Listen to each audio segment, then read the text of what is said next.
Hello, everyone, and welcome to a community charity event. Of course, we're here with Community Charity Tournament, the crisis in Ukraine. We here with an amazing fundraising opportunity, trying to raise some money to help do our part to help a little bit of a bad situations happening and do our piece, and we're here to help that out by playing some Overwatch. So I am Kaylee, and I'm here with Val Nalo, and we've got Kaleidoscope versus Neve Aurora. How are you doing, Val? I'm doing, and I am very excited and very honored to be a part of, like you said, this great charity tournament that we're putting on, especially on this channel, Star Esports Live. You can catch them YouTube/Star Sports, Twitch.tv/Star Esports Live. If you have Discord, all that. But the most important thing is that we are all coming together to help those in need, and we get to do it by doing something we love, which is playing, watching, casting Overwatch. I can't think of a better way to spend my evening. Absolutely, and there are a lot of pretty good teams throughout. You got some teams from Overwatch Tranquility. You've got Kaiju Core. You got Tengu's Budget Crew. You got DePaul University. UNC's dropping in. There are just so many amazing teams, and we got two of them right here, ready to start off on our first map, which is going to be Ilios. Yeah, Ilios. A very, very strange in terms of control maps. A lot of control maps will tend to have like a theme of, whether it's big, wide open or, small and contained. But Ilios, you kind of have all over the place. Like on Ruins, you can run a Widowmaker, put her in the back and try to shoot from behind, or you can kind of be a little bit brawly. On Well, kind of anything goes. You'll see Torbjorns, Pharahs, Roadhogs, Wrecking Balls. It's just a smorgasbord of hero choices. And then on Lighthouse, it kind of depends on the team. You can certainly run Dive on there. You can certainly run, a Symmetra TP at a point and try to brawl it out. Or you can, stick a couple of, Cassidy and Ashe, a Soldier 76 on the high ground there. So I think we're going to see a lot of tactical choices between the teams and what really makes them, them, what their team identity is. That will be the question, is what are these teams comfortable with running? You can have this you can see a lot of these teams, even in really high levels of play, sticking to that comp that they're comfortable with and that they're good at, and it brings them success. Sometimes playing the meta isn't an instant path to success. It can really lead you astray. So we can see that sort of meta composition of the Ball Diva Dive, but I think honestly we're going to be seeing a lot of variation throughout these two teams, and I love starting with Control because I think it's a good diagnostic for how these teams are going to be going in to the rest of the game. Like, if there is a team who is on, say, Mecha base of Busan, for example, pushing the Dive, that team loves Dive, and they're going to play it till they are just blue in the face. There's nothing that will get them away from that. And so if you see that other team beat their Dive, then that team's in trouble. But you can learn a lot because you have that sort of constant switching of compositions, and not really one specific composition favored by a lot of these maps. So I'm really excited to see how Ilios goes for these two teams. Like we brought up, it is 1-2, so this is going to be really big because the team that wins this first map, I mean, they're on match point.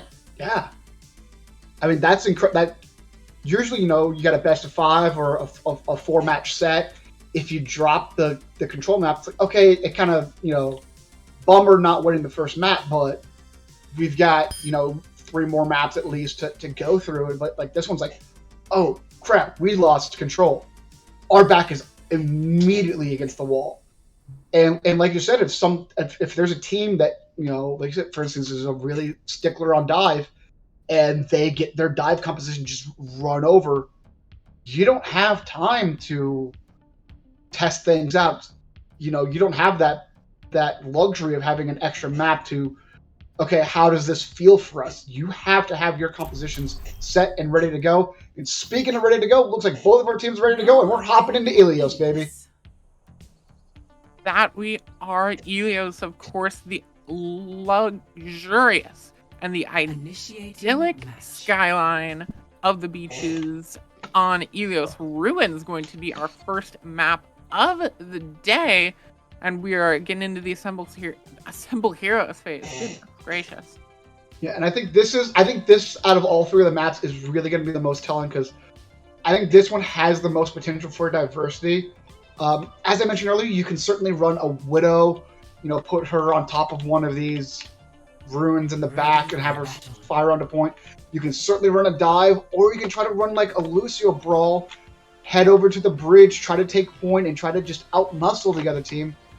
And it looks like we might be, obviously we still have some time, people. Let's not get excited yet, but it looks like we are going to have some very different compositions here.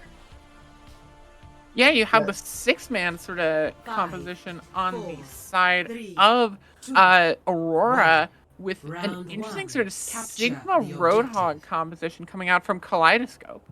Yeah, almost like a Rush style composition here, with the Lucio, with the Reaper coming out. CTW is getting tagged a little bit as he goes away, but he's going in the back line, probably looking for a Widowmaker, but then going to come back. Already, despite breaking out, Tracer coming into the backline. Mr. Robot gets stunned, goes low. There's Hack Mosaic, the first to fall. Used so much of that healing. Lucio not going to sustain this team for long. Can they win it out before their healing just runs out? And it looks like they're doing well. Getting the pick on a Monster Robot. Rhino eventually going to go down low. Still going to live, just barely going to get that fade away. Sadness going low, going to get DMAC. That's huge to stall out.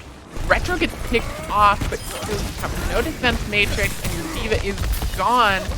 Are they going to keep pushing in? It looks like they will. Storm will fall. That's a good start now for the red team. There's our Coalescence. They're into this fight. They're invested in it. Was that a boop? That was almost a boop on Billy God.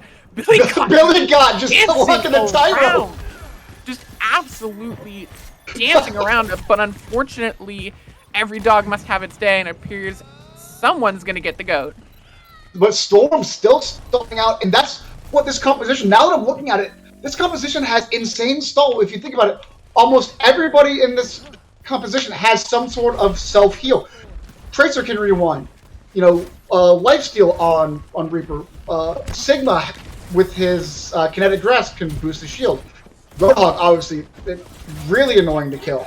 And then you have the two supports that, can certainly keep themselves alive. So this is going to be very tough to finish off. That's a huge flux, but a huge EMP cancels it out. Bubba White is going to get taken down. There's the Death Blossom shutting down any hope the Kaleidoscope might have had of pushing in. And this is going to be very, very important for Aurora here, is the ult rotation, making sure that they always have 2, 3, 4 ultimates up, because if they don't, they're not going to have the kill pressure on Kaleidoscope here. They're just not going to have enough firepower to knock them out. But a big hack on the Lucio, but a bigger hook! That's huge. Billy Good gets the pick onto Rhino. Pause is going to drop the beat. Monster Robot barely able to stay alive through that whole hog coming out from Billy. Billy's been on top of it so far. Will he be able to sustain until they get back? Pause is trying to keep people alive, but it won't work for those Reaper shotguns. The beat drop from CTW. Oh, this could be a big bomb. Coming in over the top could be big, but there's the Immortality field right there to stop it. Can't even get remexed before Storm pops in with a good old neighborly shotgun to the face. Rhino's going to get taken out as Spiro as well. Huge staggers now for Kaleidoscope. Yeah, and again, that just shows what this Kaleidoscope comp is good as. Even though they've lost a member or two, they have so much sustain going on. Oh, that's huge. A solid amount of pick pressure too. The Roadhog hook, very good at picking off the squishies. Reaper, very good at taking care of flankers. So this is a tough composition to break, and I don't know if this dive composition is going to be capable of doing it, just because of the time to kill is so high on it. But Spear on this Reaper, if he can get a Death Blossom up in time, might be able to wipe him out. CTW going down is absolutely huge there. You lose so much of your mobility on Kaleidoscope. You become so much more mobility, so much less mobile. The pick comes in onto Bubba Wyatt. Bubba able to stay alive, not get hit by the EMP, but Storm, doesn't matter if they're hacked, they're going to just rip through the members of Aurora, but it might not be enough. Storm going to use that TP, drop in. Will they use the Death Blossom? Doesn't look like it. They're going to have to just wait for the overtime to come in and just wait it out for the I don't know if we caught it, but Sadness had a massive defense matrix there. Spira was hooked by Billy Got, and Sadness just flew around the corner and DM'd them, kept them alive, and now they have the Death Blossom for this final map. That's huge there. Having that Death Blossom for the final fight here, these ults are going to be huge, and the pick on Rhino. Billy is absolutely huge. The Death Blossom comes in from Storm, but there's the Death Blossom from Spiro, and it is just as huge. DMAC onto Sadness could be the change that this team needs. So far, it is Kaleidoscope coming on top. This Primal Rage has to be big, but Monster Robot is going to absolutely be shredded by those Hellfire shotguns. The Moira comes in. Reaper has to use the Fade, but the stalls coming in so fast for Kaleidoscope. It's going to be a matter of who can focus fire better, and it looks like it's Kaleidoscope going to come out on top. The point flips over, and overtime takes away round one. I don't think that could have been any closer. No, it certainly couldn't have. And I mean, both Reapers having ultimates in a 99-99 fight. Oh my goodness, that was crazy. And we're just getting started. That was just the first point of the first map. We still have, at least another point here and at least another map to go. But this, if everything's going to be besides that, I think we're in for a 3-mapper here tonight. We could absolutely be in for a barn burner, an absolute ham-fister. What are some of the other terms that people use for the long maps? The choose your favorite. I think is one of them. I don't remember, but yeah, that's one of them. That's fine. All right, rolling out here, some interesting changes coming in. I want to see, personally, some Lucio boobs. I know it's not optimal, but dang it, it's fun. But it's funny. CTW is actually on the flank right now, coming around top.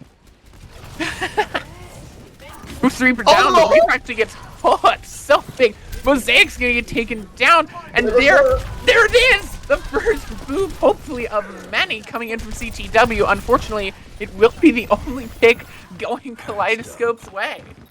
As you mentioned, though, that's kind of the double-edged sword. Going for this boop, the Lucio leaves their team unattended, not having that AoE, healing or speed boost, and they can get run up on like that. And that seems to be what Aurora's going to go for. They're just going to try to run at them with this composition and just take that space. Already now, you see this Orisa D.Va composition setting itself up on point, but it is really vulnerable to this dive. Mosaic is going to go so low, has to use the Immortality Field just to keep alive, and it won't keep them alive for long. They are just going to get absolutely devoured. This is what the 6-man composition does best. This is bread and butter.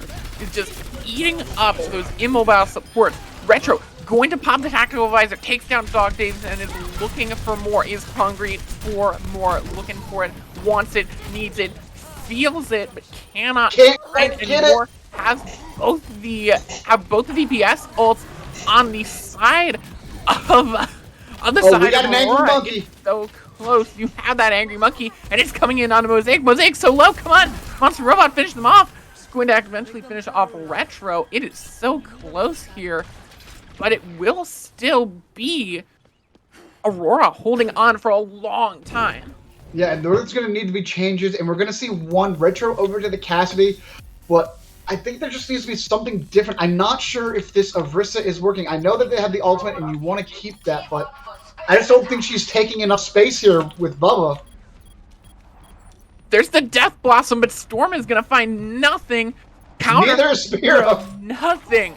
Death Blossom's just looking like a bloom of annoyance at this point. Spearow actually going to go down. Pause drops the beat and dies with it. That's huge. Pause doesn't get the beat off, but Rhino gets a double kill. Coalescence. Bomb dropped in over the top, finds absolutely nothing. Oh, Sadness throwing hands! And it's just so good. Sadness throwing hands. I don't think an antidepressant is going to help you with that. Evening up 1-1 now in what could not be further from our last round. Yeah, such a dominant performance here from Aurora, and I think that was and again, Aurora put in a good show, but I think it was also mostly due to the lack of synergy from the comp on Kaleidoscope side. You don't really see Orisa D.Va, and I think that's why, because D.Va wants to be around, be mobile, go here, go there, but Orisa just kind of wants to stake her ground, put her shield down, and stay there. And you had some anti-synergy there, and I think, yeah, it looks like they're gonna go back to this Hog Sig here, but it looks like we might see some Symmetra shenanigans. Are we gonna TP along the coastline here? Round 3. Capture. That's the question. They're heading that way. Switch. That it looks like it. I think they're gonna teleport to point. I'm interested to see if Pause can get the boop here. No, they're not. No, they're close. not. Not close at all. And now they have Symmetra turrets on point. Oh, they're playing a little fast and loose with this edge here. I know Pause sees it too. Waiting for them to just make the mistake. It almost is Spearow making the mistake. But so close here. Just trying to look for the opening. So close. Really just waiting for something to happen. The point will flip over to Kaleidoscope at the start. But really, this fight has just begun. A lot of poke coming in. But this entire fight, it's building percentage for Kaleidoscope. That's good. The Coalescence already up. The Shatter! 5 people in the Shatter. Holy. Flip it. Somebody clip it. Billy wants that MVP vote badly. Oh my goodness. Billy. Whoo. I thought that olds for Kaleidoscope. Yeah, I thought we were going to see a big old Coalescence there from Rhino, and Billy said, nah.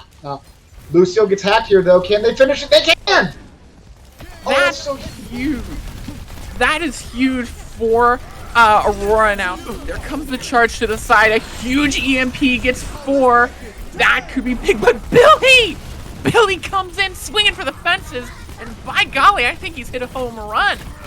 2, but isn't it enough? That's 3 for Billy. 3 and still not done. I think he just hit him off the side. That's 4 for Billy. Keep swinging, big fella.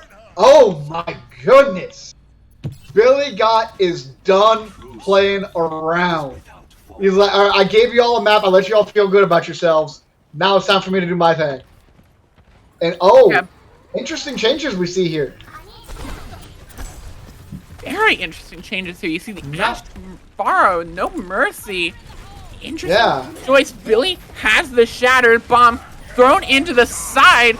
There's the boop off the side. Billy tries to get the Shatter, but it's thrown in the air and can't get anything off. The point will flip to 99, but that's it, though. You have about 1 ult for Kaleidoscope. Yeah, and Storm immediately switching over to the Cassidy.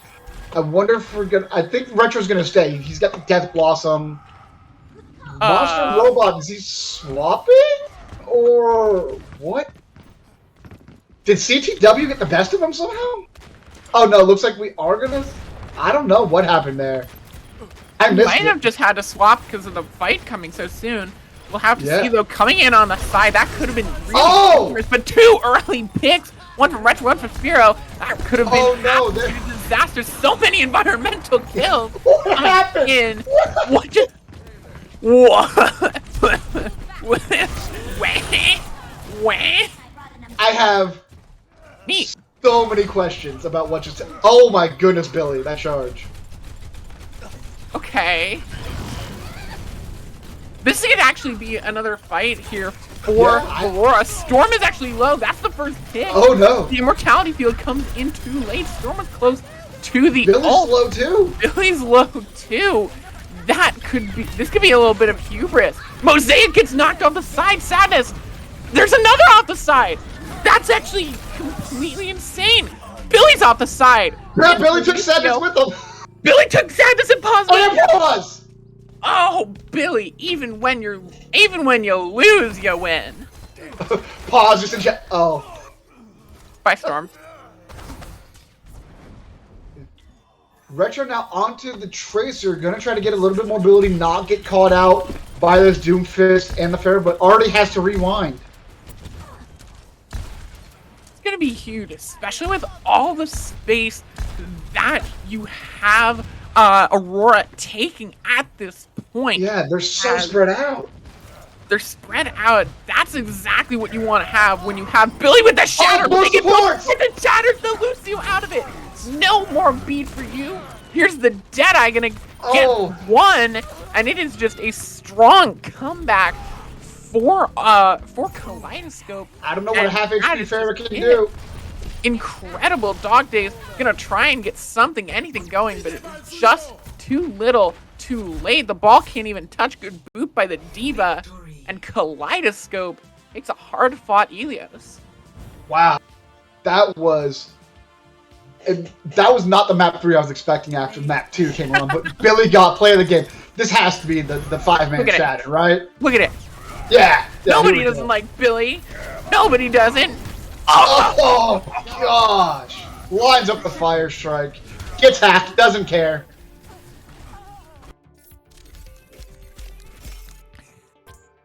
Oh my goodness.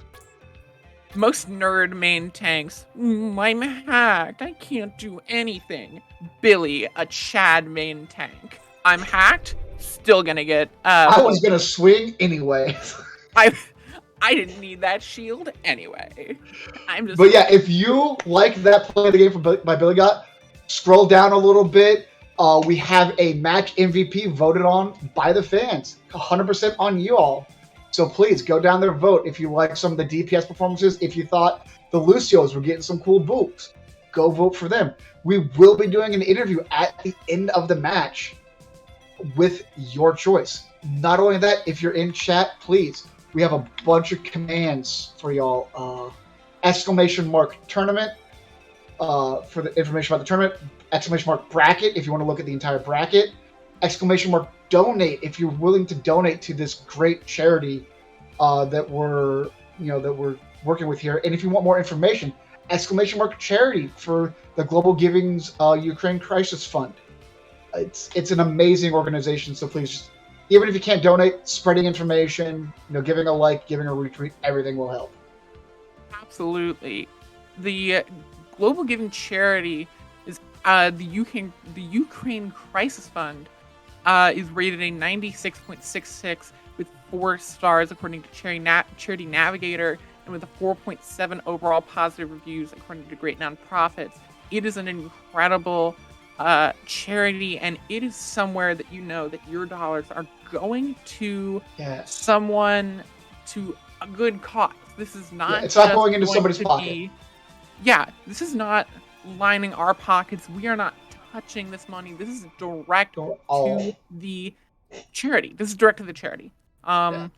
And it's really it's a really good thing to do. So also, if you do donate, you see if you do ! I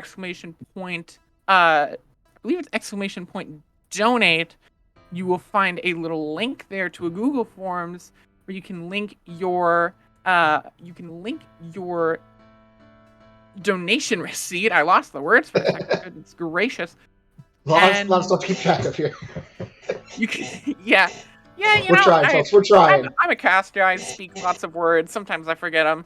You can link your donation receipt, and we can give you a shout out and make sure that we can track your donation as a part of our drive. We're shooting for $1,000 to that charity, which is a big goal. But I really believe that we can do it. So, I'm excited. We have a lot more Overwatch to play, especially in this map. But especially in this match. But speaking of maps, we're gonna get everybody's favorite. It's Scrims Row time, folks. Scrims Row! Yes! Scrims Row. I love Scrims Row. Heck yeah. Everybody loves Scrims Row. Everybody loves Scrims Row. We are getting the regular version, though. We're not getting Christmas. So, I know some people out there think that, the Christmas one is the best one. Honestly, I'm against it. I don't like the sled payload. Okay? I'm tired of getting shattered under that thing. But that's gonna be it. That's gonna be it for me. That take was too. I did not like that take. So enjoy the solo cast, Val. Bye. This is how divisive Winter King's Row is, people. Winter King's Row is a treasure. How dare you? How dare... Listen, you get shattered underneath that payload 4,700 times, then come back and talk to me. All right? Maybe you just don't get shattered. How do you just but I'm bad at the game. But I'm bad at the game. Get good. I don't want to get good. I just want to be good. I just want to not get shattered. Oh my god. That's... Remove shatter. God. You heard it here. That's so gold. That's such a gold, exchange. I'm losing. Don't get good. Only be good. Yeah.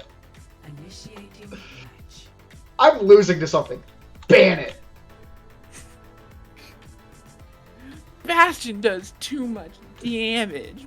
Ban it.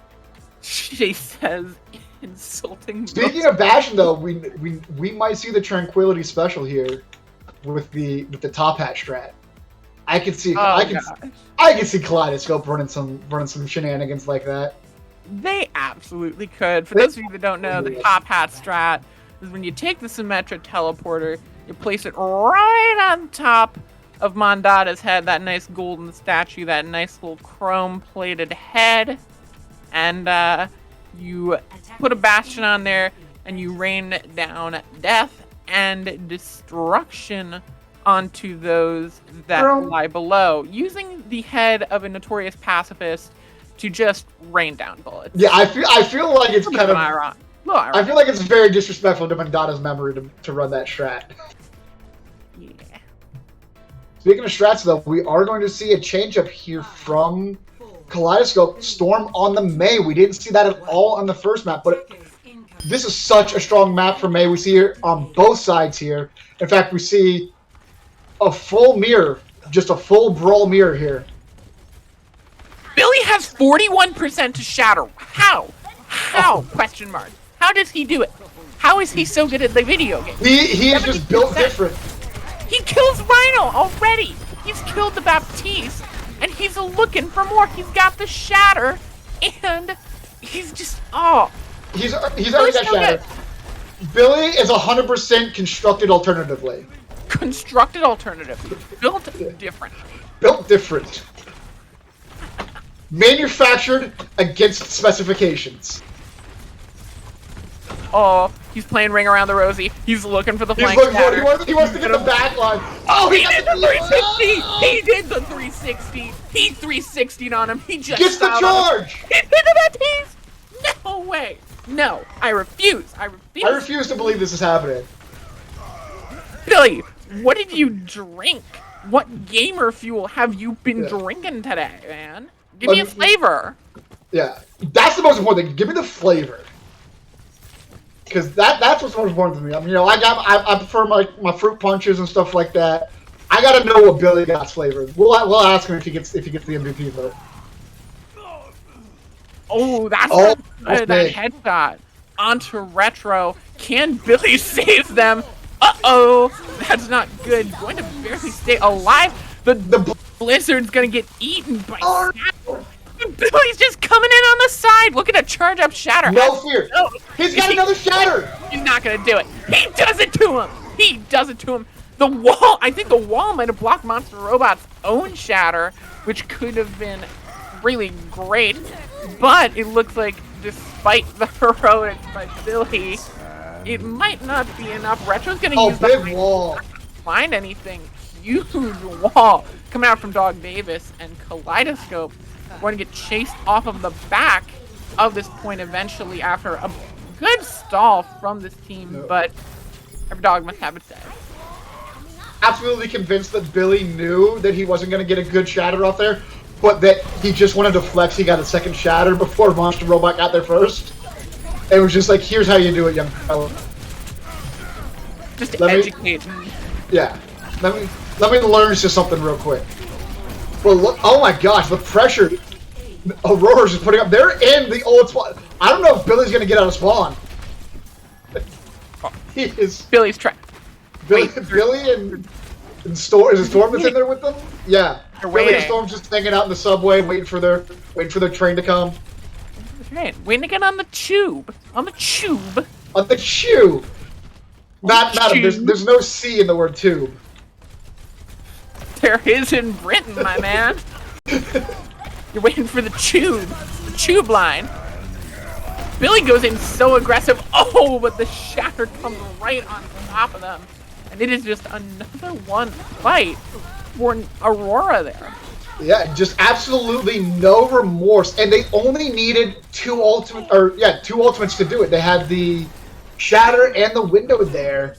And they're gonna have Bomb, they're gonna have Blizzard, and they're gonna have Beat, the 3 Bs, I guess, for this next fight. And it's just, but I mean, you're looking at no ult percentage below 60 on the side of Kaleidoscope here, so we can see an ult bonanza here coming up. They got the bomb, they got the blizzard, they got the beat, but they forgot about Billy, and Billy's dead. Unfortunate. They got the bomb, they got the beat, they got the blizzard, but they forgot about Bubba Wyatt, and Bubba Wyatt is demacked in. Too much alliterations going on here. Oh, hey, folks. Retro's dead. They tried. Yeah, Retro tried. But an almost 4-minute time Oh, bank going he's into this got last caught out. point. That was close. That was very, very close. Look how far up Monster Robot is pushed up, just having zero fear, doesn't feel threatened at all. And we're going to see a shatter off here. Who's got the bigger shatter? Oh, it's gonna be Robot there with the triple high noon. Spiro's gonna get another. And even Billy though still gets one, though. Billy still gets one because Billy's Because just Billy. just a chat. But a big time, like, we're on the final straightaway. Over 3 minutes left. Only the window from Reinhardt, though. Can they survive long enough, or is this going to be 2 minutes plus on the time bank? Window comes out early. There's the bomb. Good wall from Dog Davis. The immortality comes out, but CTW is the first to fall. Aurora needs to push through if they want a chance to keep this up. Billy has switched to the Roadhog Oh, and that's is a big immediately start. taken down. Huge picks coming in. Dog Davis almost has the Blizzard and could be a huge credit to holding this point and keeping those staggers away. Retro on the Tracer trying to keep things alive for 2 more seconds, but they can't even in 2 minutes and 20 seconds on the clock for Neve Aurora. They are absolutely running rampant against Kaleidoscope. Yeah, slow start from Aurora, but my goodness, once they got going, I don't think they lost a fight once they started moving the payload. Did they? Oh, no, they won every fight after they got that payload moving. So kudos to them, and that just shows what can happen with these brawl compositions once they get that snowball going. You start cycling those ultimates, and it just, as long as you know what you're doing, as long as you're not over-investing and you're communicating properly, which it certainly looked like they were, you can just do what they did and just, hey, it took us 3 minutes to cap first point, but we finished with 2.5 minutes. I mean, that's just absolutely incredible. And Bubba, we know you're not doing that. Quit trying to troll us. Attackers incoming in 30 seconds. I want to see the Ryan Ball comp. I want to see it. You know what? Hot take. I want to see the Ryan Ball comp. I want to see Bubba Wyatt on the Wrecking Ball and Billy Gott on the Reinhardt. I mean, it's a composition. I'll give it that much. It sure is a composition. Looks like we're gonna see Retro take some pot shots here, and then probably swap over to the Cassidy. Oh, the Retro almost goes down. I think an icicle hit him. Yeah, I do think that was an icicle. Going to change how that team plays. Going to switch up to the Hanzo. Oh, An interesting twist still on the sniper. Billy going in aggressive as ever. 40% and climbing. Already just throwing 60%. in fire. 87. 87. Dog Dave's gonna be the first to go down half the shatter. He's got it, ladies and gentlemen. And he's gonna swing through them all. Why? He's just so good. He's just too good. So can we get a nerf #nerf Billy got? No. This man. Oh, the Retro with the 2 at the end. Look at Billy. Billy is in our Billy. You haven't got point yet, Billy. Yeah, this is we can't air this if you keep this up, Billy. We're gonna have to shut the stream down. Billy, Twitch has specific rules against cyberbullying. We can't show this, man. Come on, dude. Observer. Yeah, I'm getting word from Observer. We can no longer show Billy's first-person point of view. It's against TOS. Mosaic actually gets taken down, but Reinfeld's quick to fall after. Billy goes Billy, though. A little too aggressive. Billy comes in, just guns a-blazing. Unfortunately, not enough. Not enough behind him there, and going to end up feeding a little bit. But and this is going to be such a strong defensive area for Aurora here. You've got the May, you've got this archery, but it looks like they're just going to give it up. They're not going to try to do it. They're going to opt to hold this corner instead. And I don't know. I don't know if I like that. The archway is such a strong defense, especially when you have the May, you have a Blizzard coming up. Well, they lost their Baptiste to the Dragon Strike. There comes the Diva Bomb from the side. Going to only take down the... Oh, no! He got frozen! Oh, he got frozen out the ult. That's pain. Absolute pain. Oh, Monster Robot, my heart goes out to you. We've all been there. We've all been there, buddy. Pain. CTW, though, running him down. Billy. Stop it. That was unnecessary. Billy! I mean, they have families, my guy. It's literally just an MPD. Like, what do you want to say? They have MPD. Families. You can't just do that to people. And now, around the same time bank... Nope. Oh, sorry, no. Thought that they were already at third point. That shows how far pushed up they were. Like, 5+ minutes, but Bubble getting DMAC.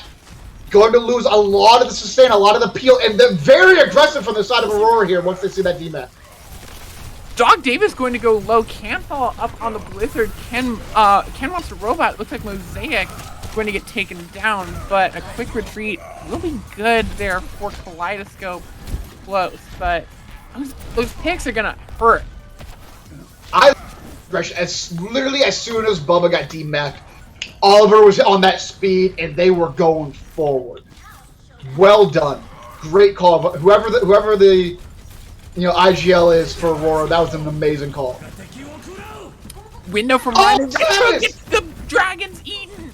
Retro loses the dragon. Storm is going to go down immediately after, and unless CTW can find some insane boop on that hit, we are going to see another lock fight for Kaleidoscope. They're still pushing forward. They got to pick up the Rhino. Dog Davis, Retro putting a strong push in for MVP. We can both down and below, but so close there. That Reinhardt nearly dies. Going to just stay alive. The beat comes in, throws in the Diva Bomb from Sadness, only gets the hit onto the Immortality Field. The Blizzard on the point. Is there anyone left to follow it up? Can anyone touch the point? They're able to get the contest. CTW staying alive. Spiro gets the pick. So close, and it's so close, and yet so far. They still have over a minute more on the time bank. So if they win this fight here, they would have very, very similar time banks going into the extra rounds. But, oh my goodness, Spiro. My dude. That was filthy. popping off. I mean, at this point, 4 ults on the side of Kaleidoscope, and about 4 on the side of Aurora, just coming up on them. So you're looking for a quick fight from Kaleidoscope. Here comes the dueling Dragon Strike, the beat from CTW. Billy throws in the Shadow, not going to get much of anything. Oliver goes the first to fall, but Mosaic is quickly after. That's a headshot from Retro Underdog Davis. And off of that quick fight win, that's exactly what you needed them to get. They're going to finish with 15 seconds extra. Might not seem like a lot, but just finishing in the lead is huge. And that can get you, maybe not the extra fight, but that 15 seconds can let you set up instead of having to, oh shit, I gotta swap ball, or I gotta swap Tracer 76, something like that. You can take your time, you can, get 6 people together as a team and get a coordinated push instead of just having to scramble and touch that point. But Bubba trying to call for scrim rules that, hey, we got the bigger time back, we win that map, right? But I don't think that's gonna happen with here. We could. Oh, I hope we don't. But draw is a possibility given how long Kaleidoscope was able to hold Aurora on the first point. But I don't think that's gonna happen here. I think Aurora has found, at least offensively, found their footing, and I think we're gonna see a bit of a push here from them. I think the question is, can you see a better defense from Kaleidoscope? Can you see a better defense from Kaleidoscope?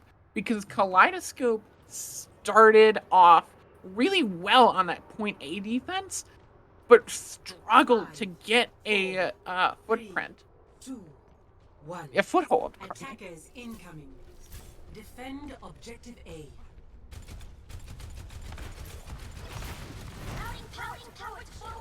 All right, coming into this first fight, big flank there coming in from Aurora, but Billy is there, goes in a little too aggressive, gets walled off, barely staying alive, going to take the first to be taken down.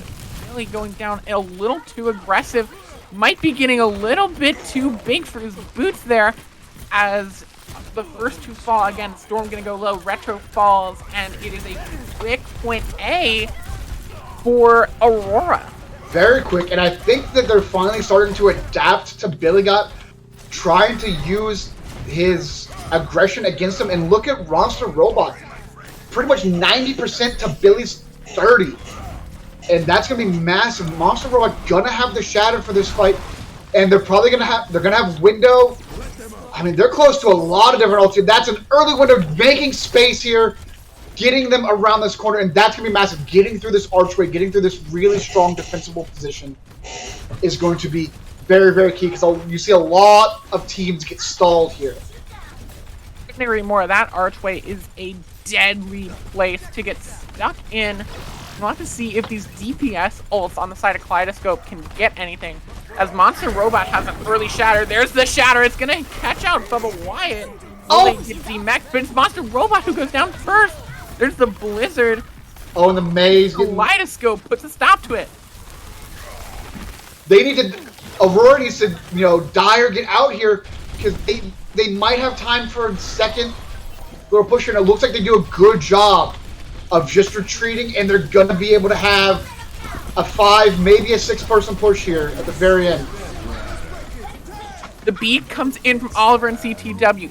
Dueling high noons. Who is going to get the bigger ult here from these Cassidys?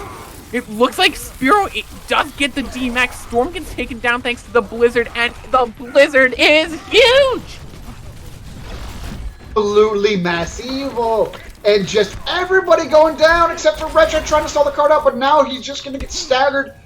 And that could very well be point B with these staggers, especially the Lucio, the last one, so they're not going to be able to speed everybody back to point. They're going to be, staggering in one by one. The Lucio just now respawning. Oh my goodness. This is quite the push.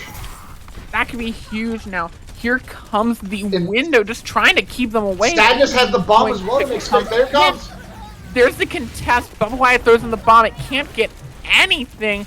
Spearow is going to fall, but so will Billy, and it is just all going wrong for Kaleidoscope as point B is going to go to Aurora, and they are cruising through. They're on that overtime push now, but the question is, how far can they go?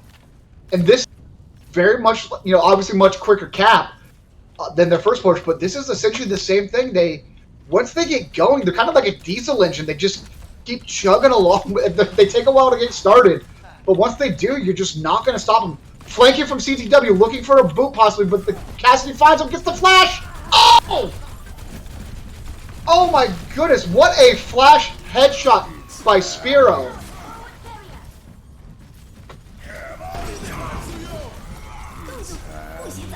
Oh my goodness, a big blizzard coming in from Dom Davis. Gets Retro in the freeze, and now Storm gets caught up on everybody else. Davis with the headshot on the Billy guy, and this might be a full 3-point cap for Aurora here. They just have a last little bit here. We're going to have one last fight, but Bubba and Mosaic go down. CTW gets booped and taken out. They're just a meter away, and they got it. Wow, what a push. Full 3-point caps, so hype, it nearly destroyed my Overwatch as I lost connection for a little bit there, but some incredible play. And now all of the pressure is on to Kaleidoscope. They need to not only, they have no say in this, they have a binary choice here. They either need to reach the end of the map to get a chance to win, or they're going to fall, they're going to even it up, and it will be a final map. Oof. I knew this was going to be a close match after that first map, or after that first point on the first map, but I didn't think it was going to be full overtime push for 6 points in Kings Row type of close. This is going to be very, very interesting. We did see a very strong forced push on their first go-around from Kaleidoscope. Let's see if there's any adaptations made on the defensive positioning here for Aurora. It looks like they're going to take kind of a standard, Robot's going to look for the fire strike here on the side of the bus, gets eaten by Bubba. Pretty standard. Oh, but Retro. Okay, this is going to be the change. Pretty big. Speaking of big, we did get a donation from Matt Solomon in the amount of $60 with a shout out. This is a great match for a greater cause. Also, happy anniversary to my wonderful girlfriend. Great and happy anniversary to you two. You want to know who's not happy? I'd say Kaleidoscope, because that fight did not go well for them. No, that did not go like they planned at all. Retro getting close to the barrage, but Mosaic switching off of the Mercy. And I don't know if this Merciless Fire is going to work with Spiro on the Cassidy and Rhino on the Baptiste and Sadness on the Demon. I just don't know if there's enough room to work here. There's the shatter from Monster Robot, but Wyatt is caught out again from it.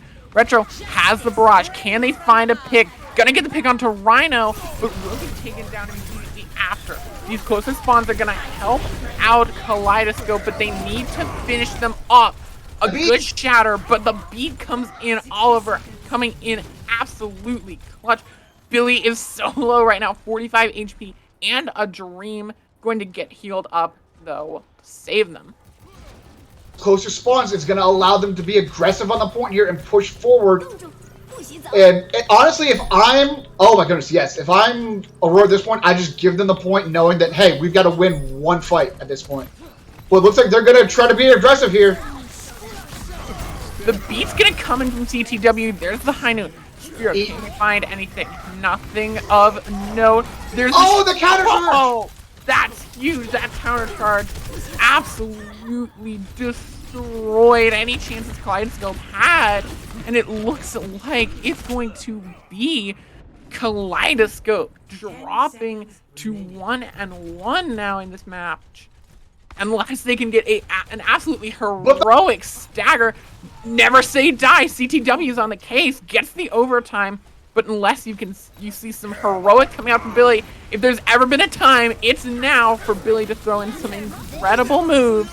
Six-man bomb? There's the bomb. It's gonna get one. It's gonna get Spearow. It's gonna DMX Sadness as well. That could be big, but it doesn't look like there's enough of a follow-up unless CTW can get anything, and it looks like no. Kaleidoscope fall to 1-1, and Aurora even it up. We're going to a map 3. We are going to a map 3, and my goodness, I know we called it, but Monster Robot with that absolutely clutch counter charge onto Billy, making that Diva Bomb get a 2-minute, and we're going to see a nice Deadeye here from Spearow after the Shatter. This is when we had the dueling Shatter Deadeyes. That was quite the fight there. And a little roll fan for you. Fight indeed. Quite the fight indeed. Oh, we're getting closer. We had 67 kill participation in the first map. We got 68 here from Sadness. One more map, and we can get that perfect kill participation. One can only hope. One can only hope. But still, really amazing. I'm really happy with how this map has gone so far. I'm just trying to think of what map does Kaleidoscope go to. We saw that they really kind of like that. They kind of like the brawl style. They played that Sigma Hog, and then they ran that Rhine Symmetric comp. So I think they want to keep it somewhere close, something kind of close. Oh goodness. I have to take a look at our map pool and see what we got. Oh, I could see maybe something like a Hollywood coming out, or Hanamura possibly. Looks like no, they're gonna take it to Junkertown. Oh, that's a very wide open map. Typically, you'll see something like a double sniper there. I wonder if they have some sort of pocket strat.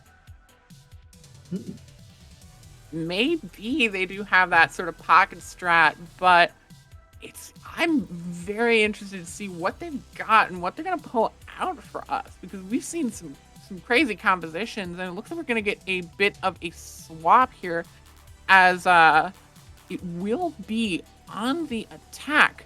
Kaleidoscope's starting out on the attack. Very interesting. Don't usually see that. I'm not sure I understand this. Okay, I'm willing to believe, because they didn't really, this wasn't very like they didn't take a lot of time to decide. They knew what map they wanted to go to immediately. So I'm assuming they have some sort of strategy, or either composition or a flank that they do here. I'm excited to see what kind of shenanigans are afoot. I think we're gonna see some shenanigans, and I definitely think we're gonna see Retro back on the Hanzo. Yeah, the Retro Hanzo did kind of pop off last time. We had some good performances all around from the DPS, and really diversifying who we thought was going to be the surefire pick for MVP. As a reminder, if you scroll down, you can go to the viewers poll for the MVP. Like we said, we will be interviewing your pick for the MVP, and I'm pretty excited to talk to them. No matter what, it is going to be an interesting conversation to see their thoughts on the game. This is going to be a close one. Look at the poll right now. We got a couple votes from Retro, a couple votes from Mosaic, and then looks like Billy Got and CTW right now are tied. No, Billy Got just got a vote, took the lead. Come on, people, get down there and vote. I know it's free. You don't got to worry about it. And okay, let's see what we got here. Couple of Ball Sigma comps. Retro on the Tracer though, and putting Storm on the Hanzo, showing some flexibility here amongst the DPS. I like it. Oh, CTW is the first to go down. Went on a little bit of a flank adventure with Billy, and could not keep up. cart going to keep pushing forward. A lot of space given up so far by the members of Neve Aurora. Still really close here. Bubba Wyatt going to go low. Eventually still alive. But I see Spiro over on the side looking for a kill on that Ana. Dog Davis, though, the first to fall. Retro is in right now, trying to get a pick onto that support line. Going to find a Retro pick just onto harassing the Rhino. back line. Oh my Absolutely goodness. harassing. That is just a little upsetting. Monster Robot in the back line trying to harass Mosaic, but you have the peel coming out Amazing a peel. little bit more from the members of Kaleidoscope, and they'll take the point A off of that. And what I noticed, it wasn't just one person providing peel for Mosaic there. You know, you had Billy Gott coming back on the ball. You had Retro getting an amazing stick, but also peeling back. You had Storm kind of positioning themselves. So they always had an angle. This is very solid team play. They're not just relying on Billy Gott getting a big shatter now. That's what you really wanted to see. You wanted to see the team play. Both these teams are established teams. Hadn't really talked about these histories, but like we said, an Overwatch Tranquility team and an established team as well. Neve Aurora is an established team, so both these teams really need to show that they have that teamwork they need. Huge boop there from Billy Gott to knock Sadness off of the high ground and just put them in a really rough position. But Wyatt gonna get the nano onto them, and Rhino just gonna get harassed, and there's no one there to save them. Incredibly clutch nano onto Bubba there, keeping him alive. And the big sleep! Oh my god! Mosaic putting in their resume for player of the match. My goodness. And a perfectly timed nano to keep Bubba alive and to keep the cart pushing. And then the big sleep onto Monster Robot. And has all this time has just been keeping Bubba alive. Well, Bubba's going to have that gold medal for cart time probably because he was on it for the entire first 2 points. But Mosaic... Here comes the mine from Billy, thrown right in. Not gonna get. Oh my goodness, the Brock! Oh no! And another big sleep. Though the cart was not moving at all throughout that entire time. That cart was not moving an inch because there was that contest coming in from the ball and the tracer. But a good split from Kaleidoscope. Yeah, unfortunately though, the downfall to that, you know, keeping the cart still is now that they have time to turn on them, they can stagger those kills. And they're going to have to either push in 4v6 or do a... The Gravitic Flux comes in, traded out for the Transcendence from Rhino. With multiple picks coming in for Neve Aurora, and that's going to be it for them. Billy, trapped behind enemy lines, going to have to make a daring escape or just hide. Oh my... That was very, very close for Neve Aurora here. Oh, okay, Billy. Okay. Rolling out. Just doing Hammond things, just in the back line, living, rolling, and then just leaving. Oh gosh, that's fun. Oh, CTW goes down. That could be huge there for... That could be really, really bad for Kaleidoscope. But really pushing the cart. Guys. Oh, the pulse bomb! It gets Storm Pulse bomb again! comes in from Storm. Is Billy slowly pushing gonna- the payload though. Okay, yeah, no, the payload's gonna get pushed forward, but someone eventually figures out, hey, that payload's kind of moving. Yeah. Billy was doing his best to kind of just be in ball form and hide within the payload. Like, no, I'm just another piece of treasure on this payload. You are a treasure, Billy. It's okay. You are. Does he have the right skin? No, he doesn't. He doesn't have the high roller skin though, so it doesn't quite work. He's a treasure. Got the mine. Big slam! And huge slam takes down Dog Davis. CTW falls as well. Now Billy got trying to get a little bit more pressure and get those picks that they desperately need. The Transcendence comes out from Rhino. Going to keep up the team, but not really in response to an ult you might usually want from a huge defensive ult. Now they can't use the Transcendence to clear the minefield. They're gonna have to do it the old-fashioned way. Unfortunate. unfortunate there. Billy tries to roll in, but just too many picks. Too many picks. Can he get out though? They got the Discord on him, and No. they're able to run him down. And it's not looking good for the side of Kaleidoscope here. They only have the Flux here, whereas you've got, you're gonna have Bomb. You're close enough to Bob where you can get it, and they have the Minefield. This is gonna be a rough 2 minutes for the side of Kaleidoscope. And remember, they did start this with 5 minutes. Billy switching down to the Roadhog. Swap to go to the Hog Sigma composition. Now, a little bit of a split play is Billy over on the flank, trying to find anyone on high ground, trying to sweep around, but can't get anywhere before Retro gets taken out and Mosaic soon to fall. Yeah, this is not looking good, and now they're just kind of staggering out this fight where they're getting a pick here on the Spiro, but I don't think that's going to cause the fight to really turn. They need to, they finally started kind of making their way out, but I just... Oh, the big flash! Oh, you can't be doing that, Monster Robot, not against the Cassidy. They have the flash, they have the rock, they can keep you in place for a while. Billy's going to get the pick onto Sadness, but you're taken out in return. The Bob drops in onto point and just... Really unfortunate there as Retro's actually going to get Dog Davis gets one onto the Bob, one onto the Ash who summoned him, but it just seems to be too little too late. Yeah, it's just not enough, if those picks, not to slight Retro here, got there when he could, but if those picks would have come earlier in the fight and opened up the fight maybe, then okay, now you're looking at a nice 2-0 advantage, but doing a good job. Dog Davis putting the Bob right on the point so the rest of the team can move around. Excellent positioning. 30 seconds. Billy again trying this flank. I'm starting to... I don't know if I really like him trying to go for this flank again and again. We'll have to see if it can bring anything out, but it's immediately found out Mosaic is hit by the Pulse Bomb, and you just can't do anything with that.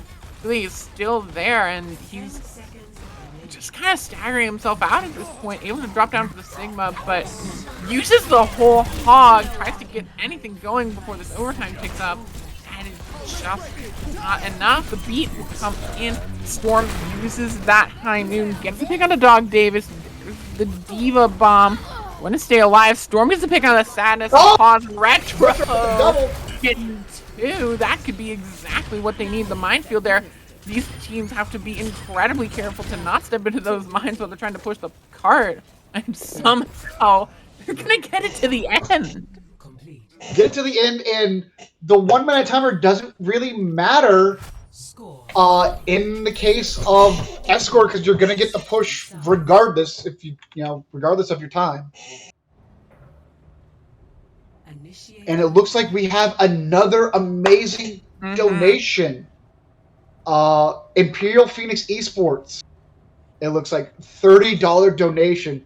Shout out, greatness is serving others. I could not agree more. Thank you so much to that organization. Thank you so much for everybody for donating, for sharing, just for sharing, for tuning in to a fantastic cause and an amazing match. I couldn't think of a better way to start this whole tournament off than an insanely close best of 3-3 match. I mean, this is what we were hoping for. Yeah, and already the last count that we got of how much we've raised. Oh my goodness. $648 total, and we have gotten more donations since then. I'm trying to get a current count as to how much. $678 total, factoring in the Imperial Phoenix Esports donation. $678 total, and y'all are insane. Absolutely insane. And did we mention that that there is a close hold coming in? The Diva's gonna pop out. I was too amazed by the kindness of everybody that we have watching this. Oh no, that's huge. Y'all are so awesome. You made me miss this. All right, but there's 3 days of this tournament, so you That's absolutely huge. There's 3 more days. There's 3 days of this tournament total, and we're There's 3 switching to days the Bastion. in a Bastion. Edition? There's 3 days in a Bastion. Yes, all of this. Yes, in my face now. Get it Oh. in my face. Spiro gets immediately stunned and killed. Sag. Oh, there goes the boop. Sag. Oh, goodbye, Sadness. Oh my god, Sadness living up to the name, taking that environmental. I want to know how many environmental kills there have been in this set. There's been a lot. There's lot. been a lot. So many. Oh, you can see CTW just trolling for those boops. CTW actually gonna get caught out as soon as I say that. The caster curse. Paying for their hubris. Pain, Billy, pain. Storm gonna get taken down, and that's just going to be a good break there. As soon as I say that, though, Monster Robot going to get taken down, and now looking for a few more picks. Oh, Bubba Wyatt just barely able to get back in the mech. That's going to be more and more staggers. And Doc Davis gets taken down, but now that that's come in, Retro? excuse me? Retro? Double kill on both of the supports? Hello? And now finally, 2 minutes after the clock has started, they're finally able to maybe start pushing the payload? Finally able to maybe start pushing the This payload. is some quick play BS right here. This is Everybody run at the cart. This is my quick play game. And This is it's wonderful. This is 100% my quick play experience. Just everybody running at the cart one by one, but it somehow just causes the cart to just never move. Yeah. Everyone's playing on the cart so much that the cart never moves. Huge death eye from Spiro. You can pick on Mosaic. And now this cart can finally move.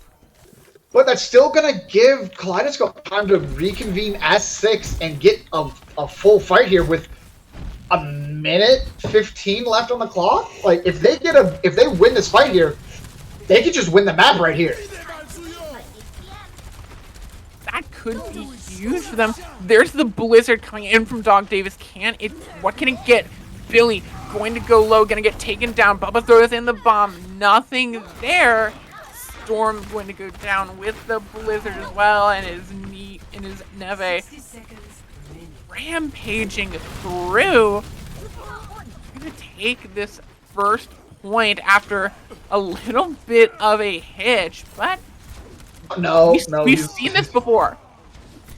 Yeah, I'm getting very much King's Row vibes right now.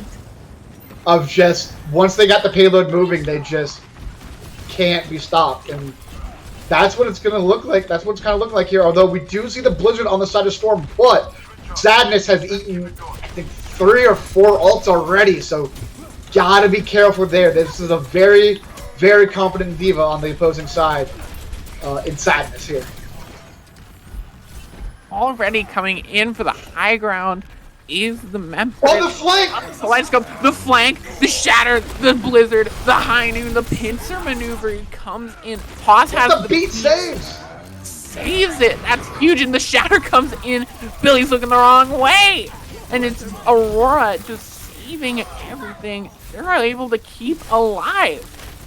I will say, this is a lot of Q buttons being pressed, though, on both sides. A lot of the funny Q buttons being pressed. So many funny Qs. So many funny ultimates. But again, a great stall. Kaleidoscope does an excellent job of dying on the objective. They're not just being picked off on the high ground here and there. They're forcing the fight on the objective, causing it to stall out, and just buying that little bit of extra time here and there. 5 seconds here, 10 seconds there. It's amazing. And we're going to see Retro onto the 76 now. Under the legs! We got the legs. Retro's on the legs. They're going to be able to touch. Throws in the Immortality Field early. There's the Blizzard, and it is just a killing field for Aurora. They are rolling through 3 minutes on the clock. This is exactly like King's Row. Yeah, and this double shield comp cannot slow down the brawl comp from the side of Aurora here. They're gonna just run through. Although we're seeing wholesale swaps all the way over to dive. I think everybody except for Pause swapped heroes. So we're going to see a full ult reset here, and I don't know. I mean, they were rolling with that brawl, but I guess they just think the dive is infinitely better to give up that ult charge on this third point. Especially with that high ground, that's going to put a lot of pressure onto these tanks. I'm in support of it. I think it could be a good choice depending on how they play it, and especially depending on Dog Davis's Echo. If Dog Davis can pop off on that Echo, this will be a continuation of the role. But if it's not going to be successful, we might see a little bit of a wholesale stop. I'm actually looking at the other DPS here. I'm going to be looking at Spiro to see how well they harass that back line. Because I think that's going to be... I think Spiro getting onto Mosaic and possibly forcing out... Although Dog Davis can do it too, forcing out that early immortality against this double shield comp is absolutely imperative. If you allow them to time it whenever they want, they will win every fight. There's the supercharger from Billy throwing it in. Just forcing Aurora to wait out that supercharger. Just wait for that to go away. Sadness actually has some pressure put onto them, but they'll just wait for the supercharger to go. Jump in with the nano. There's the flux, and Monster Robot is lifted into the air. Bubba Wyatt can get taken down, but that's most of the nano completely wasted there. Monster Robot. Beat's not enough. It drops the beat a little late, but will it be enough to turn the fight around? Down to... It might be Retro's got the ult. He's in the back line. Oh, there it is. Retro gets the kill onto Sadness before they get to the remake. Retro goes down, got the closer spawn. How worth it was that ultimate? That's the question. Will they be wanting it back? Dog Davis gonna get taken down by the Orisa. Little interesting, but... The other thing I want to see is who is Dog Davis going to copy? I think he copies the Reaper here, right? You can build up that Death Blossom really quick. You don't have to worry about dying during it since you have that extra life. Probably Reaper or Sigma is my thought. Yeah, it's got to be one of those two. Alright. Aurora has that copy, has both support ults. Here's the dive in. Monster Robot has the nano. Wants some kills. Can't get anything. Mosaic's gonna go down. Spiro getting that final blow. Storm falls, and it's Billy God, and it is Monster Robot just getting a huge amount of ult charge, already up to 75%, but it's overtime. They cannot lose this. Reverting personality. Oh my goodness. And it's going to be, looks like we got, what, a Pulse Bomb, a Bigger Bomb, and then a Primal Rage against a bunch of damage amplification on the side of Kaleidoscope here. It's going to be an early window. The Pulse Bomb gets eaten. The Pulse Bomb gets eaten. Monster Robot uses his Primal Rage. Rhino's the first to fall, though. Pause falls. Both supports are down. Both supports. Mosaic falls, but CTW is the only support. It is going to be a matter of can the damage come through from Aurora. It doesn't look like it, though, and it will indeed be the members of Kaleidoscope holding out a hard-fought victory. You said hard fought. That was absolutely incredible. We are going to see a play of the game by Storm here. Even Storm's hitting some question marks in chat. It looks like this is going to be the... Yeah, when they finally cap that point. Big old Deadeye there. And does he get the D.Va here? Oh! Gets both of them. Okay. That was cool. That was cool. I see you. I see you, Storm. That was very well done. And then a winning effort.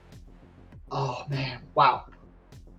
Speaking of winning efforts, you guys got about maybe 30 seconds to get in your final votes. Otherwise, it looks like Billy Gott's going to take it for this first map. And I couldn't think of a better MVP right now, but I mean, all 12 players played insane, in my opinion.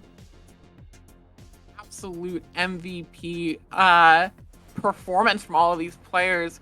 And speaking of valuable, we just got a new donation from CTW Fan in the amount of $50 with a shout out. Great. Thank you so much. Putting our new total at $728 raised so far. And it has just been, mind you, it's been an hour. One map day one, match one. We still have so much more Overwatch. We still have so many more days coming in. Oh, Absolutely incredible. So thank you so much for the donations. Of course, some of that money is coming from the sign-up fees from the teams, but yeah. still really incredible work and really Y'all incredible are just- donations. Thank you so much, y'all. You guys are crazy. Y'all are just It's so awesome. amazing people. Oh my goodness. And it looks like the final counts are coming in. There was some last minute voting for CTW, a couple for Sadness, one for Pause. But I believe we're going to call it for Billy Got MVP. And oof, wow. That was There you absolutely go. incredible. It is going to be Billy Got the MVP of our first match on the Star Esports stream on a community charity cup for the crisis in Ukraine. And we have so much more Overwatch to play. So I think we are going to take a little break so we can get our interview set up, and then we will Oh, nope. come right back No, I think and we're gonna. have that interview. Yeah, we got Billy in here. Are we going? Trying to get word. Are we going straight to the interview? Yep, we're gonna. Okay, yeah, looks like we're gonna go straight Never in. mind. We're gonna go straight in. Yeah. So we're here with the main tank man of the hour, the Chad of champions, the one and only Billy. Billy, how you doing today? I'm tired. It's been a long day. Well, Gotta you cap didn't it off show with it. Overwatch. yeah, You didn't show it, my man. You are incredible job today, and Thank you. you definitely won over the chat's hearts with that performance on Elios. So, what was the mindset going into map 3, round 3 especially? Once you had dropped that sort of 100-0 round 2, what was that mindset like to sort of have that GG go next mindset? How did you achieve that? We just said not our map, and that map is bad. It's the game's fault whenever we do poorly, not ours. see, told you. Simply bad game. yeah. Simply bad game. Bad Not design. bad players. Shatter just needs to be removed from the game. See? Yeah. Wait, no. Yeah, got him. Got him. No, hold on. Got Only him. way to win Clip games. it. Clip it. Clip it, chat. Clip it. Clip it. Billy says Shatter should be removed. Clip it. Speaking of Shatter, We got it. We got that him. Shatter that you had for that play of the game on Ilios, absolutely massive. But I just want to talk about your Shatter build-up speed in general. You were, for the most part, outpacing your fellow main tank on the other side all night. Sometimes 2-1. You know, sometimes you were 50% to your third ult by the time they were using their first. What's it like when that happens? Is it just you're just feeling it, or are you conscious that you're that far ahead in terms of the ult race? Usually I can feel it, because I need to track the Ryan Shatter. I'm gonna, lose my mind. I lose my mind anyway, but, no, usually I'm conscious of it, and I hit E at the enemy, and when D.Va doesn't eat it, I build ults very fast. Yeah, I saw that on King's Row. I think you had 60% or something by the time the first fight really kind of. Yeah. It I just was- fire strike the spawn door, got It lucky. was absolutely incredible. Outside of Reinhardt, though, I'm not going to ask for specifics, but do you guys have some secret strats here and there? Maybe again, not asking for specific maps or comps, but just y'all got some secrets that we might see later on. The strategy is that I was brought into Ring about 3 hours ago, so I couldn't tell you. All right, so you're just going to swing away on Reinhardt. I love Yup, it. that's the only plan I have. That's the plan, and you are doing pretty well so far. Do you have any expectations for the tournament going forward? I know we're going to be seeing you pretty quickly, pretty soon, actually, in the match against the Crumplers. I'm just really looking to have fun right now. Winning would be nice, but it's a charity tournament. Most of all, it's important to help those in need. That is an amazing mindset to have. I love it. looks like we're going to be ending the interview here. But before we go, any shout outs that you'd like to throw out for anybody? I'd like to shout out Bubba Wyatt for eating that pulse bomb. It was his There you biggest have it. play. Wow. All right. Well, you guys heard it here, folks. Shout out to Bubba for eating a single pulse bomb. Way to Yeah. go, kiddo. And that's it. That was it. That was the only thing Bubba did the entire night.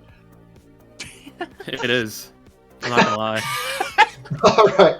And I think on that note, are we heading straight into the next match, or are we taking? Or I believe we might be taking a short break, but no. We're going to be taking a short 10-minute break, and then we will be right back with the next match, which is going to be the Crumplers versus that team we just saw, which is going to be Billy Gott and their team, of course, Kaleidoscope, coming off of that barn burner of a win. So it's going to be really exciting. Don't go anywhere. Don't change that channel. We'll be right back.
hello, and welcome back to the one and only Star Esports channel here with a community charity tournament for the crisis in Ukraine. We have already raised an incredible amount of money at the amount of $728, and it has been an incredible stream so far.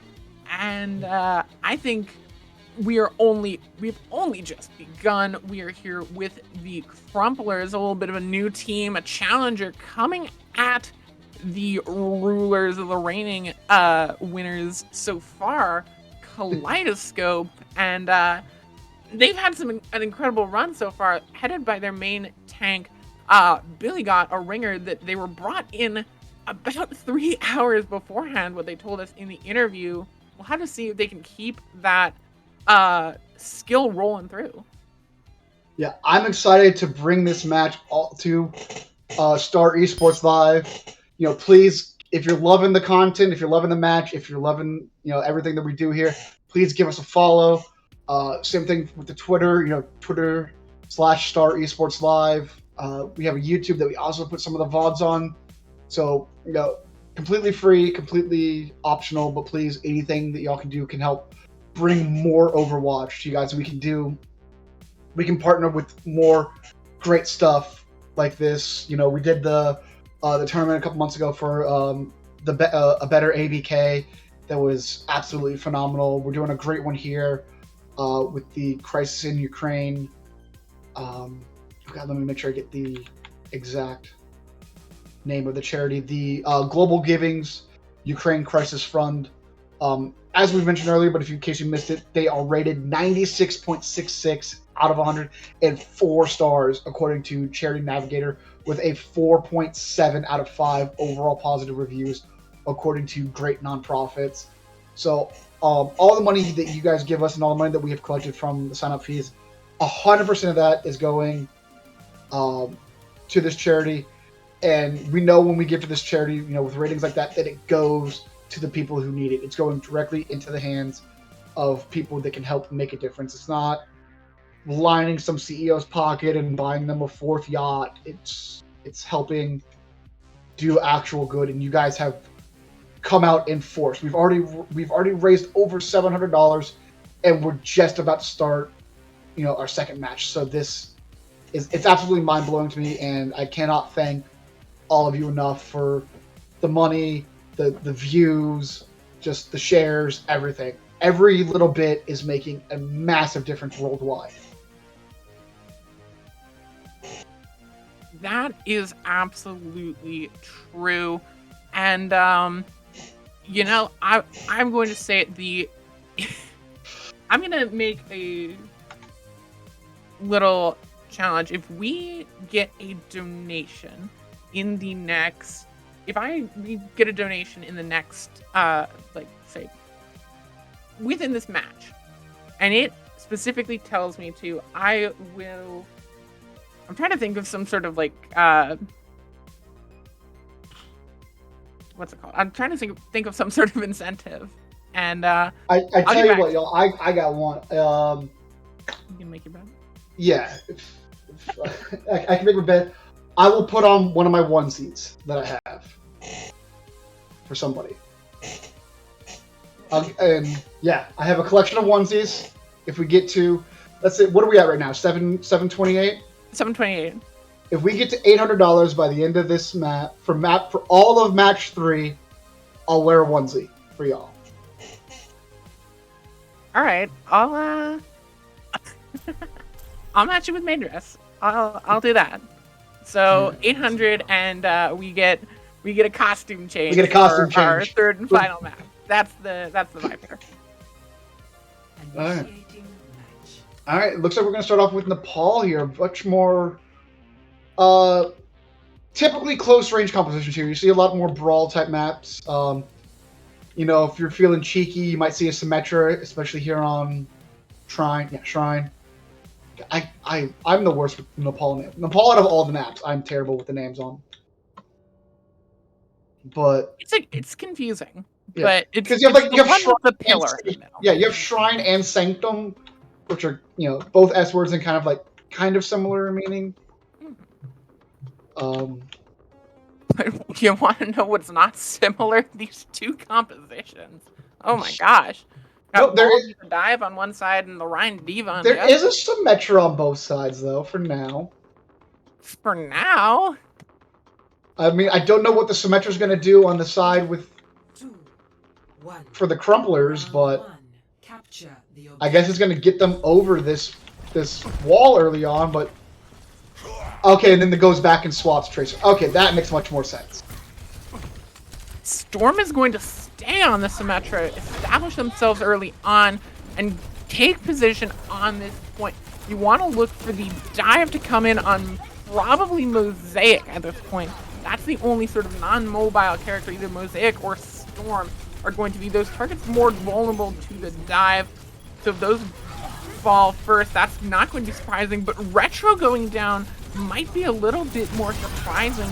Points starting to flip to the way of Kaleidoscope, but with enough picks, it's just going to be Bryant 1G coming in with an incredible amount of picks. Yeah, Meeflit doing an excellent job on this Echo, kind of just poking in damage here and there. And then the tanks did an excellent job, along with Tiny Bird on the Tracer, just kind of touching point and not letting them cap.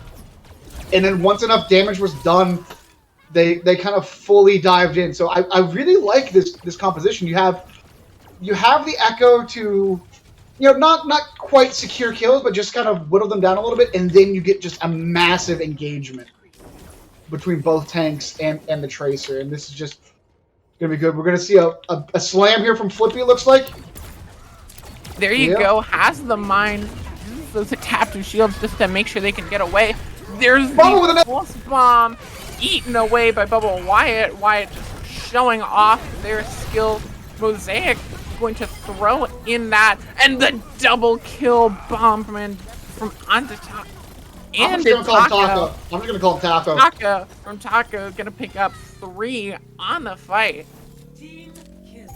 That was such a massive Diva Bomb from Taco there. That fight looked like it had Kaleidoscope written all over it with those early picks, but then the Diva Bomb happened. And they still have 3 ults. They still have both support ults and a nice sustain ult with the copy here, with the duplicate. And, I mean, I could see a Reinhardt duplication here and just go in. I could see a Cassidy duplication or even a Diva duplication here. That's the question. Oh, Which yep, it's rolls gonna be the through Diva. Diva copy. Mifflin already at 80%. The Immortality Field Here comes the bomb. does come out. There's the Diva Bomb. No Immortality Field to protect anyone from it. But the roll is actually going to get pinned away. It's Flippy. Still no picks. Billy going to be the first to fall. Flippy comes in and slams down on top. Bubba Wyatt throws in the bomb. It's going to find Tiny Brian and D-Mech, the opposing Diva, but now you really have to throw this in. You have to get anything going here if you are Kaleidoscope, but you just seems like they can't get anything going. Billy throws in a shatter. Billy? 3, but not a flash of the brilliance he once showed, but maybe it could be enough. It'll be a close fight, but Tiny Brian will shut it down in round 1. Gonna be going solidly to the Crumplers. Flippy with an excellent minefield there. Storm was trying to touch at the end there. Got knocked back by a mine and then got deleted. And those mines were doing an excellent job with the Lucio Tracer, just making sure that they were only contained to a certain part of the point and couldn't really use their full mobility. And I think we're going to definitely see a change out from Kaleidoscope here. I was expecting the Orisa. You can kind of get away with more pokey comps on this map. Honestly, I was expecting to see the full double shield, but Billy Gott has been playing that hog to pretty great effect tonight. And honestly, that can really help against this, against the Wrecking Ball here. Anytime they try to slam in, you just hook them, blow them up, and looks like we're going to have some fun with this Torbjorn as well. Seems to be what that's gonna be what we're gonna see here, as already the bunker comes in from that sort of pulled pork composition. They need to rotate, though. He comes in And flanking around is this Baldiva composition from the Crumplers, and it is not looking good. Point. He's going to take some position on the point. Not a lot going. There's the slam on point. He's going to take the point first. That can be huge because both these teams are playing fairly passively and not really putting a lot of pressure on a point. Taco tries to go in and gets shut down. The point going to stay firmly in the hands now of the Kaleidoscope. And like you said, they were playing a little bit passive, but you cannot play passive against a Torbjorn because that turret can't miss, and it's just going to will you down a little bit, and then it's going to just feed ult charge into that Torbjorn, as we see already at 90%, much higher than any other DPS on the map right now. And he's going to have a very early Molten Core, along with this window from Mosaic that's just... It could potentially wreak havoc against this comp or really limit their mobility of where they can go. Oh, Mosaic gets taken down by Tiny Brain, though. That's not good. Billy God is behind them, waiting for them to step in front of that window and just to get blown off the side by that ultimate. They have not put anything on point at this right now. Billy gonna get taken down by Flippy. Eventually the point will flip over, but it's 60% for Kaleidoscope already. Yeah. But the trouble with Kaleidoscope is this comp not the strongest at retaking the point. Very, very good at holding and capturing it initially, but it's very, very tough with this Orisa Hog to push forward. So they're going to need to get a hook here, or they're going to need to probably press all 3 out of these 4 Q buttons, but you've got a Transcendence, you've got bombs, you've got stuff to buy time to make space on the side of the Crumplers here. And we're going to see an early Minefield and a D.Va Bomb.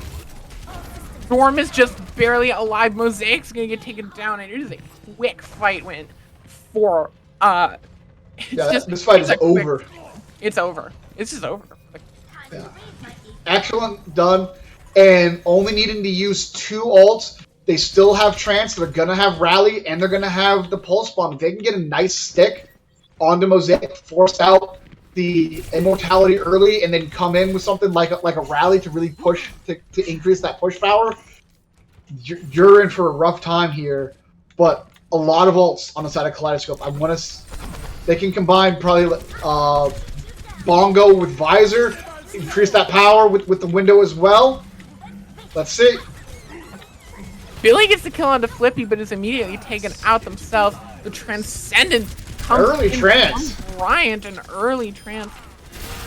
Poster Mifak gonna take out Storm, and Taco's ready to go in, and it's another fight win for the Crumplers. And Double kill for CTW! That is absolutely massive.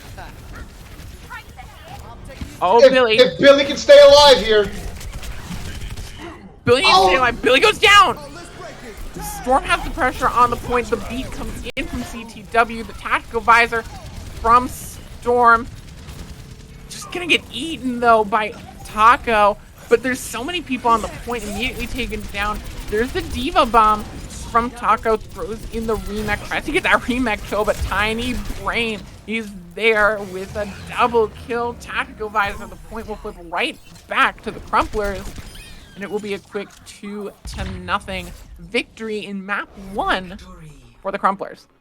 Yeah, very, very different from our last map. And I gotta say, Flippy on this Wrecking Ball is just making so much space, allowing the DPS to just have their way. Of course, this is probably gonna be the bomb. Yeah. There you go. I mean, what else can you say? But, look at that. Yeah. What else can you say, honestly?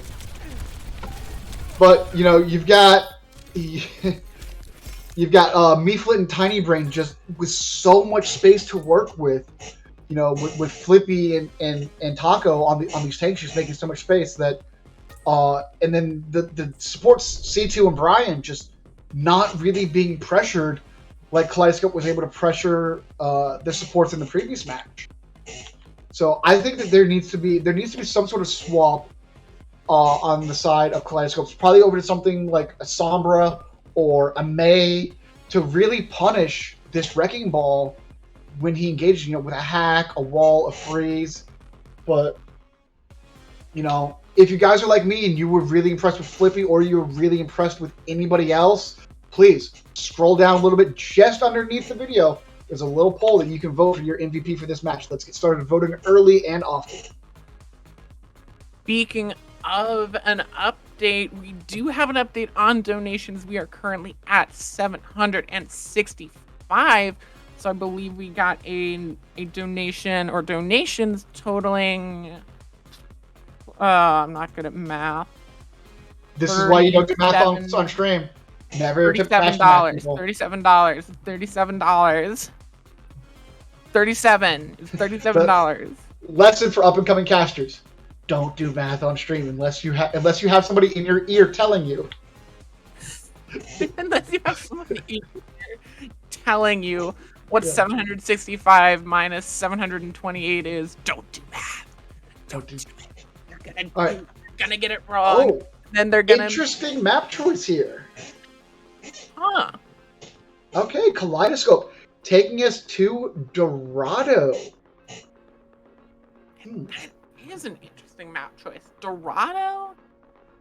I mean, You saw the Crumplers dive so well. Yeah, that's such a good dive map. It really is. And we saw Kaleidoscope play mostly Brawl Center. I'm not sure I agree with that call. That is... Well, I mean, we'll see. Maybe they have something that they want to do, but I was expecting something close. I was expecting like a King's Row to come out, try to force this, this dive team to play Brawl, but I don't know. Maybe they got something up their sleeves, but it's gonna have to be something big to stop this tank duel of Flippy and Taco. It will have to be huge it'll have to be a huge change, and maybe they've got some of that Billy Magic up their sleeves, but they're gonna have to pull more than a rabbit out of their hat. They're gonna have to pull out. They're gonna have to pull out a moose out of their hat. They're gonna have to pull a moose. Which honestly, if I was at a show and I saw a magician pull a moose out of a top hat, I would lose my mind. And you know what? I think if they can pull that moose out of their hat, either way, if they pulled out a full-size moose or if they pulled out a rabbit-sized moose, that would make more. Either way, I would lose my mind. It's just a rabbit you glued antlers to, Val. That's a jackalope. That's a mythical creature. Yeah. And a rabbit-sized moose. Completely See normal. those every day. I walk to my mailbox and I wave hi to the rabbit-sized moose. The rabbit-sized beast. The rabbit-sized. Ready for battle.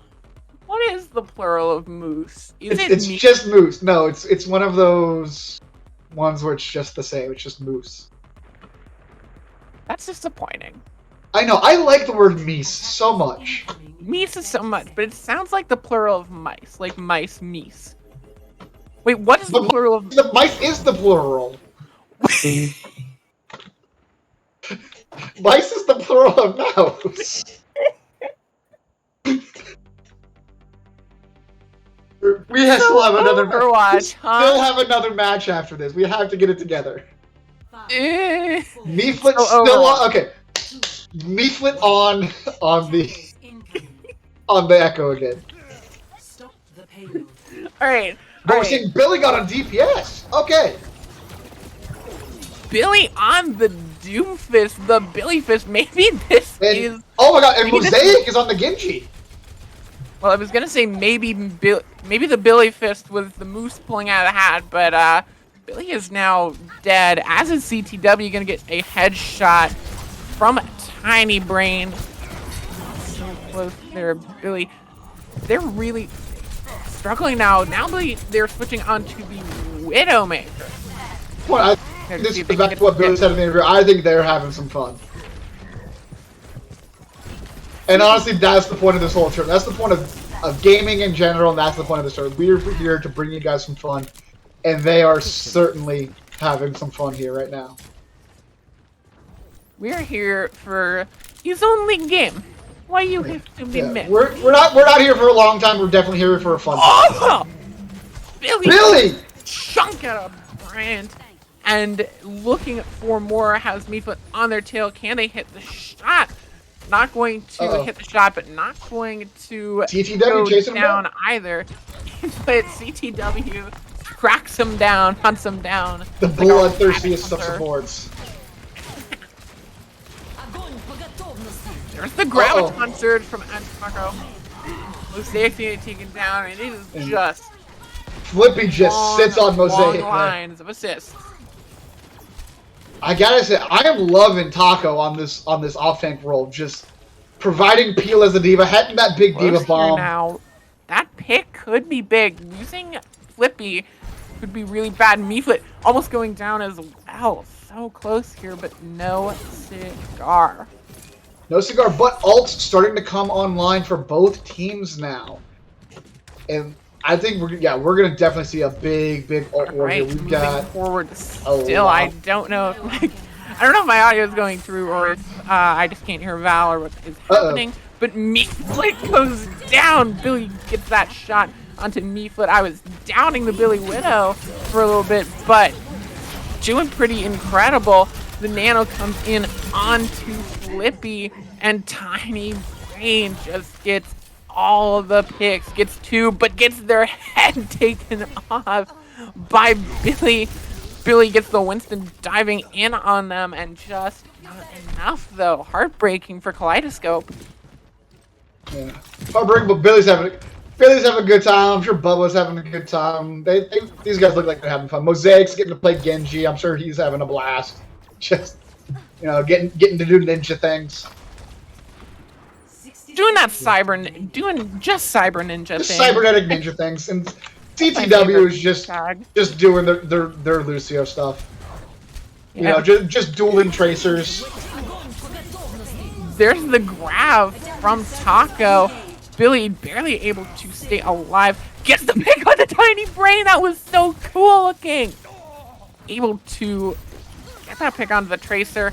Meeflet trying to take down Billy in the close range battle. Gonna get the pick. And that's really not looking good for Kaleidoscope now.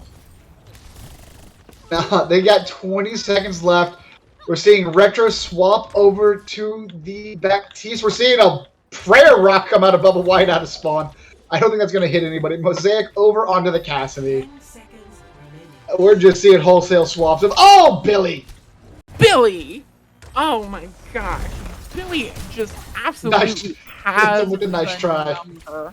It's going to be close. Tiny Brain coming in, engaging onto Billy. Will Billy fall? Billy's going to go down, but the pressure that's coming in might be too much for the crumplers to handle, and they might just fold under the pressure, but no, they stand resolute, and it looks like the writing was on the wall as they full hold Billy got and the members of Kaleidoscope. 0. Yeah, this tank line from the Crumplers just standing strong at the end. I was with you. I thought, oh man, they got that early pick onto the Echo, and I was just thinking that Kaleidoscope was finally going to get some traction going there.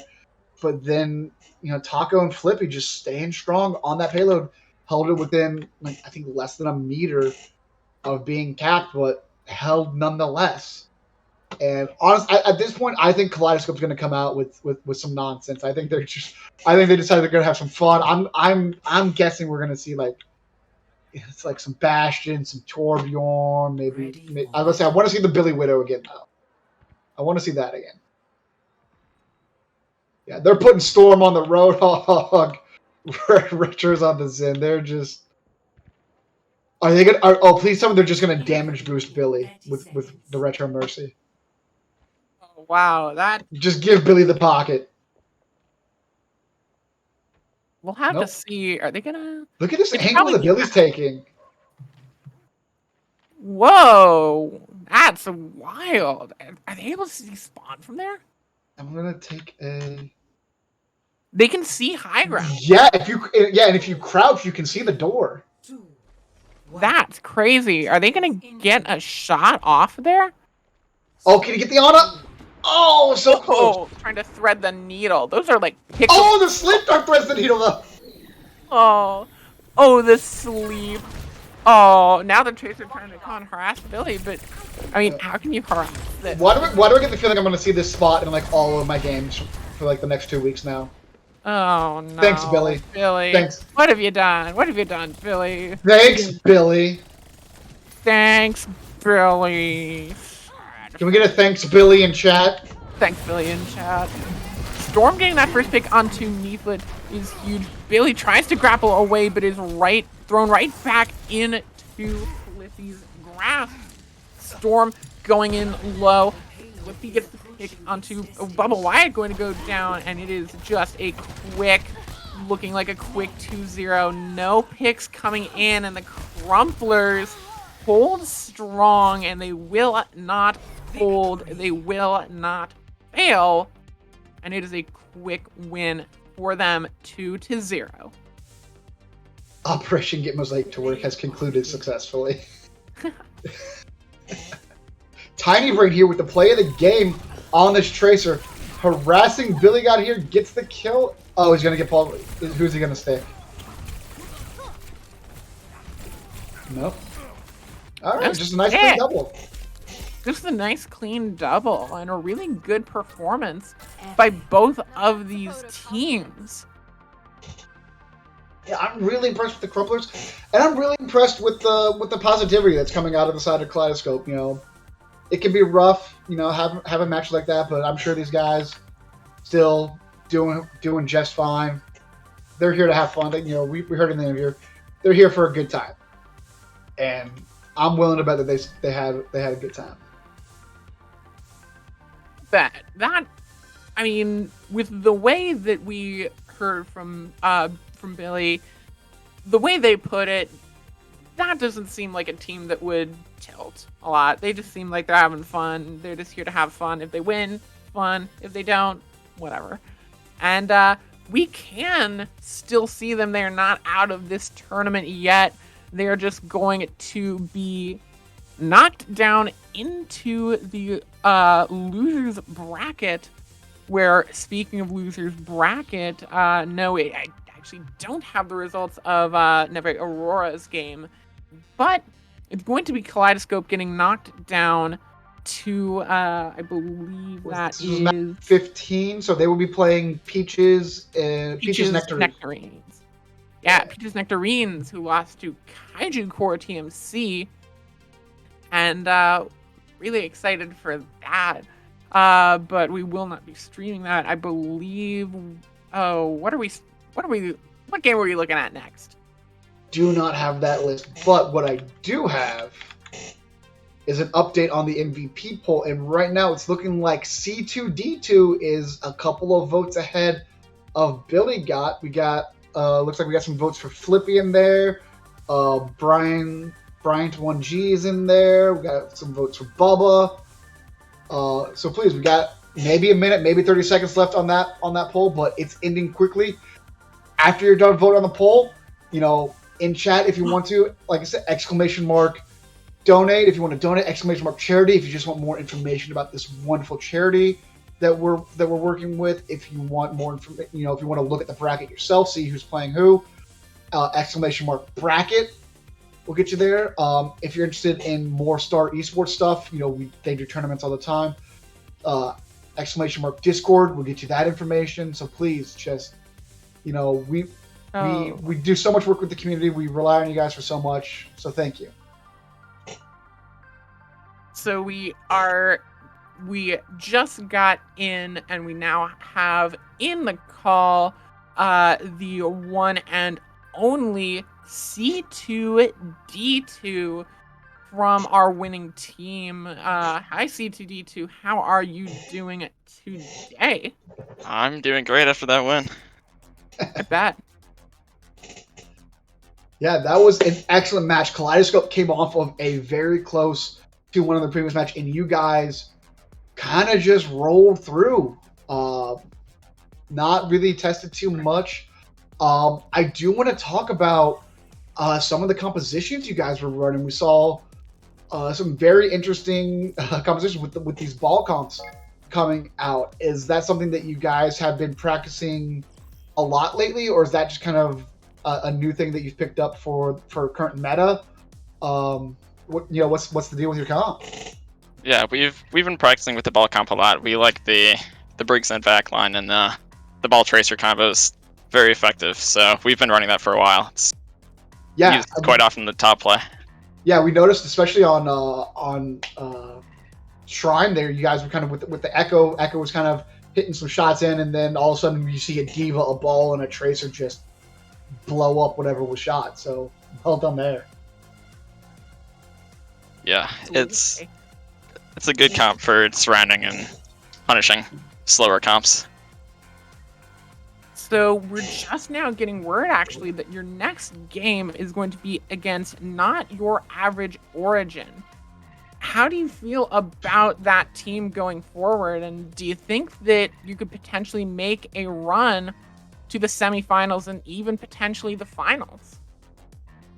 Yeah, so I'm not too familiar with all the teams yet, but I think we can make a good run here. I think we have the talent to do it, and the teamwork is there because we are the Crumplers.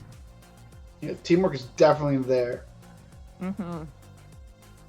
Is there any team in this tournament that you not necessarily worried about, but that you know is gonna be a close match for you guys that might give you a run for your money, especially teamwork wise? I'm pretty sure that the Kaiju Corp could be a challenge for us. So we'll see if we make it that far in the bracket, but I think they could be a big challenge ahead in the road. If you win against Not Your Average, you could potentially face them in the semifinals, and definitely good luck to you guys in that match, because in the Not Your Average and potentially against the Kaiju match, because you guys, I love watching you guys. That was a very fun, just in terms of composition, in terms of the teamwork, the coordination. It was very, very clean Overwatch. Yeah, thank you. It was fun to play. No problem. We are going to take a quick break, but before we do, C2, do you have anybody that you want to shout out? Any coaches, any fans? Give moms a shout out. Floor is yours. I'll give a shout out to my sister Jessica. Keep practicing your Sokoto and geometry. And one more thing I'd like to say: the Crumplers, we will continue. Crumple out. Well, you folks heard it here first. Crumple out. You heard it here first. Crumple out and practice your trigonometry. That's going to be my new sign-off. Crumple out and practice your trigonometry. Oh, that sounds like some weird, like some wizard from an 80s movie. That sounds like, like when like educational videos try to be like hip and cool, but they're always like 5 years behind on the slang. Yeah, that sounds like something maybe come out in the 90s. Just be like, just like, whoa, crazy and cool geometry coming at you.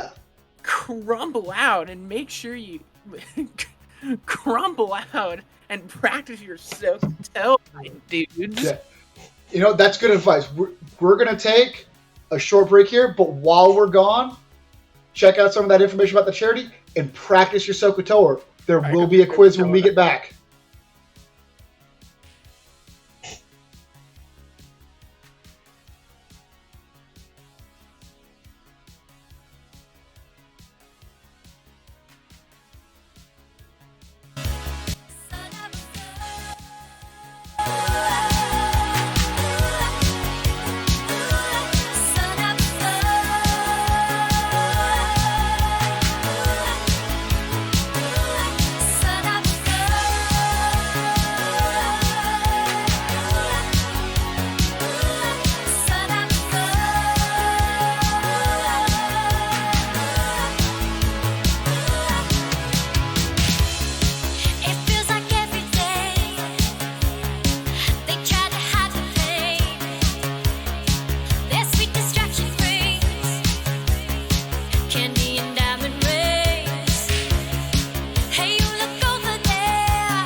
Hello and welcome back to our third and final match of the night, of course, in the 3-night tournament. That is a community charity tournament for the crisis in Ukraine. We are here dipping down into the losers bracket, round 2, with ASU Gold Overwatch versus Not Your Oreo. I'm pretty excited to see these two teams face off, and there's a lot on the line because the loser here goes home, and they are done. You said it. Loser goes home, and right now ASU is only one of 2 college teams remaining. I think we had 4 or 5 at the start of this tournament. It's just them and UNC Esports Varsity left. So ASU kind of trying to hold it down for the collegiate side. Not Your Oreo coming in though, looking to make a big statement in one of their first kind of really big tournaments here. And I gotta say, I'm really excited to bring you this match on Star Esports Live, twitch.tv/Star Esports, YouTube/Star Esports. Please head over, twitter.com/Star Esports Live, all of them. If you want to get involved with our Discord, you can !Discord in chat. We do all sorts of tournaments. If you're looking to, if you've never played on a team before, or you just want to watch, some extra Overwatch action outside of the professional, outside of contenders, we bring you, great tournaments all the time. So please, just every little bit helps. Every little bit from the community helps us, helps this great cause that we are partnered with today, with the Crisis in Ukraine Fund that we are building up, and it is an absolute honor and pleasure to bring you the insane matches that we have had today that are just it's I could not think of a better way to help with this charity than to bring you the just absolute best Overwatch that we can right now, and this is just a great time. It's a good way to help, absolutely. And now going forward, we are in our last few, probably, I think, hour maximum here, and we are still holding at $765, which is a really good amount raised so far. Like we said, that does include some of the team's sign-up fees, but even still, with the team sign-up fees, that is still a lot of money raised, thanks to incredible amount of money. People and viewers like you, and like all the people that have donated so much, like CTW Fan, Imperial Phoenix Esports, and Matt Solomon, all those people that have done so much for the cause is absolutely incredible, and I am so happy that we have had we've had so much success here, because it's really great. I'm with you. The amount of success that we've had with these charity tournaments that have been put on, it's just so we raised a bunch of money, like I said a couple months ago, with the A Better ABK tournament that was put on to help the Employee Strike Fund with that.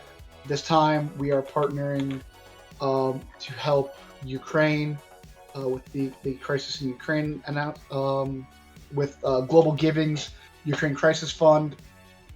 Again, if you've been watching all night, you've heard me say this before, but for all of you new people, the Global's Giving is rated a 96.66 out of 100 and 4 stars according to Charity Navigator, and a 4.7 out of 5 rating with great nonprofits. So all the money we raise that we give to them is just it goes into their pockets. It doesn't go into the CEO's pocket. It doesn't buy a bunch of unnecessary stuff. It goes to the people who need it, and that's what we're here to do. We're here to help others by doing what we love. Yeah, it goes right to the ground. It does not pass through us. It goes right to the people who need it the most. And this is it's a really important cause. It's a really important time to give. So go right ahead and !donate. And if you would, once you do donate, make sure that you have that link on the !donate on the Google Form so that we can track your donation. You don't have to get a shout out if you don't want to, but you can put in your name and a little message there that we will say on stream for you. And it's just an incredible it's just an incredible opportunity to make a little bit of a difference. And if you want to remain anonymous, again, you absolutely can. And even if you don't have money to donate, please, every sort of like, share, Twitter retweet, everything like that, just get involved is all we can really say. All we can say, indeed, as these teams roll out, and some very different compositions here. Starting to spike. We've got a dive with the pharmacy over top, and then we've got a Symmetra Cassidy rush composition that looks like, but the Symmetra's getting tangled up with the Tracer, not really rotating with the rest of the team, and that's going to slow down their rotation. Time to read my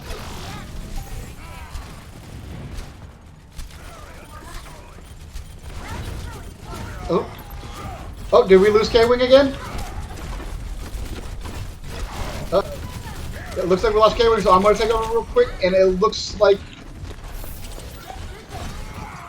Yep. Alright, and she's back. Big kill from the Pharah against Mad King, a double, and the D-Mac. Oh my goodness. Well done on the side of Now Your Oreos with Tetra there. ASU Gold being forced off the point yet again. Incredible job, absolutely there.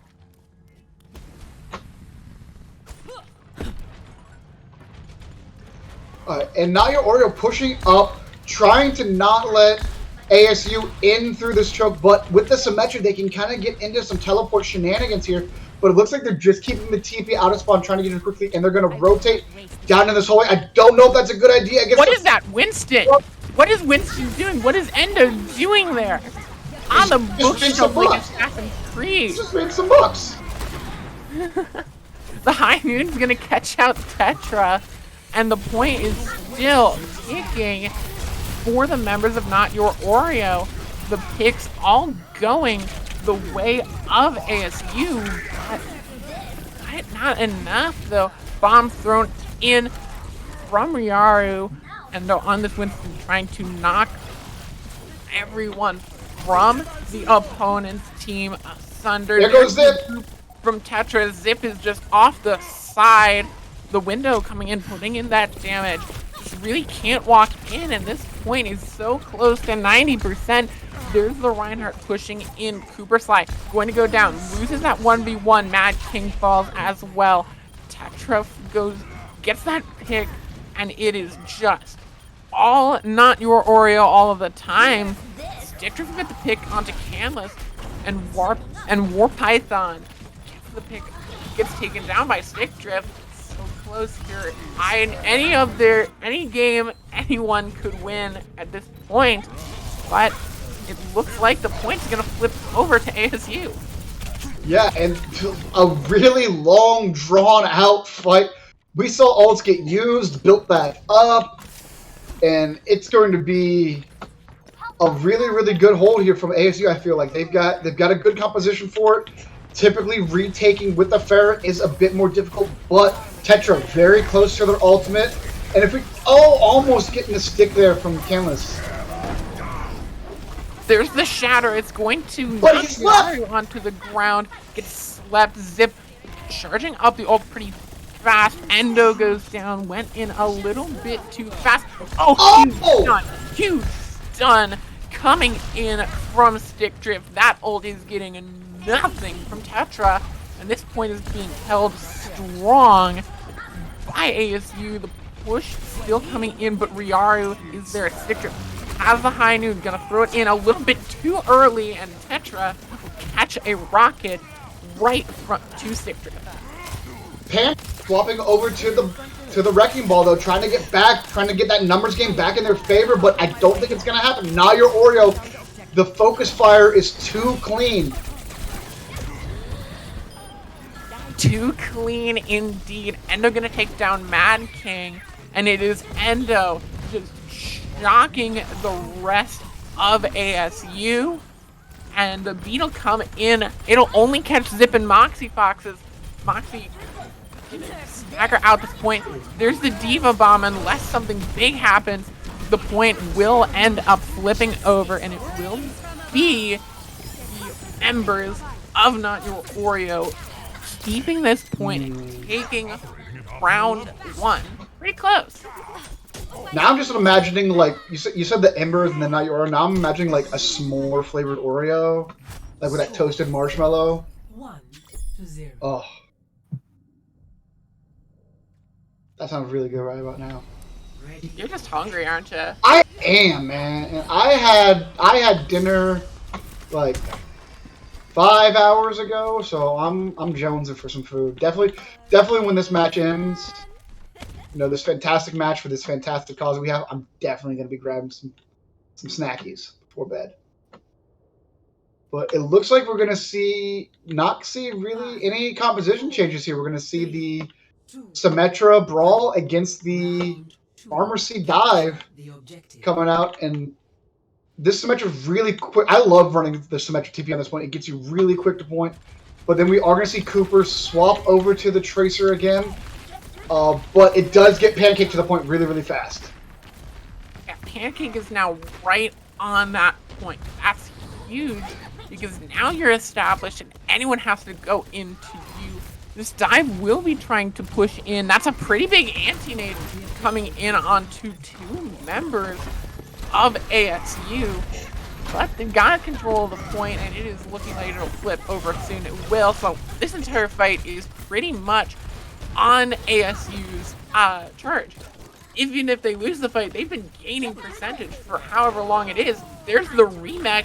Gonna damage Zip a lot, but will not take them out. Thankfully, that's the fight won by ASU. Yeah, and that's what happens with this Symmetra when you can get that Reinhardt onto the point early, establish presence.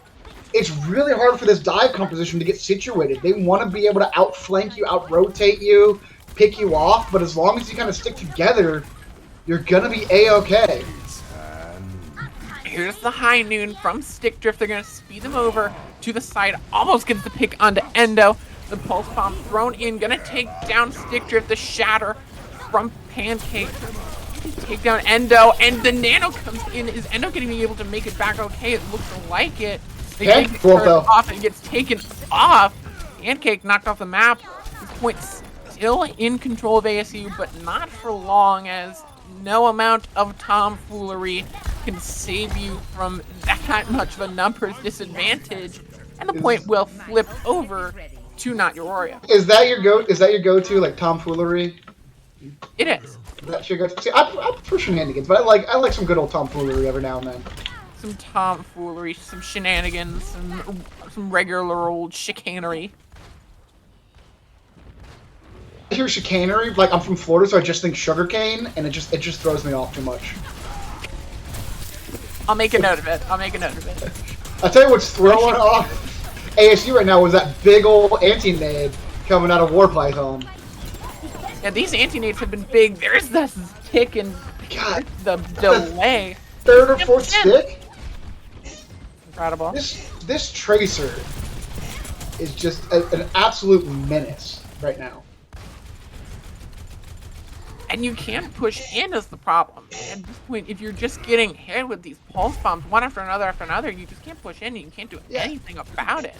But then also you've got Tetra on the Fara just, you know, harassing, just taking little pot shots here and there. You're never at full health when you take an engage, and that's kind of the point of being Brawl. Tetra going to get taken down by Pancake. That ult not going to get them much of anything. Immediately resurrected. Really good there to get that resurrection, and it's just two quick picks. For not, A just needs to reset here. They've got enough time that if they just reset. And okay, good. Good job. Diva gets out, Reinhardt resets. Well done. Well done at ASU. They're gonna have time unless Zip. Oh, they do. No, they demech Zip. That could change. That's tragic. everything. There's the high noon, and Oh! it's immediately taken down. Immediately, nothing.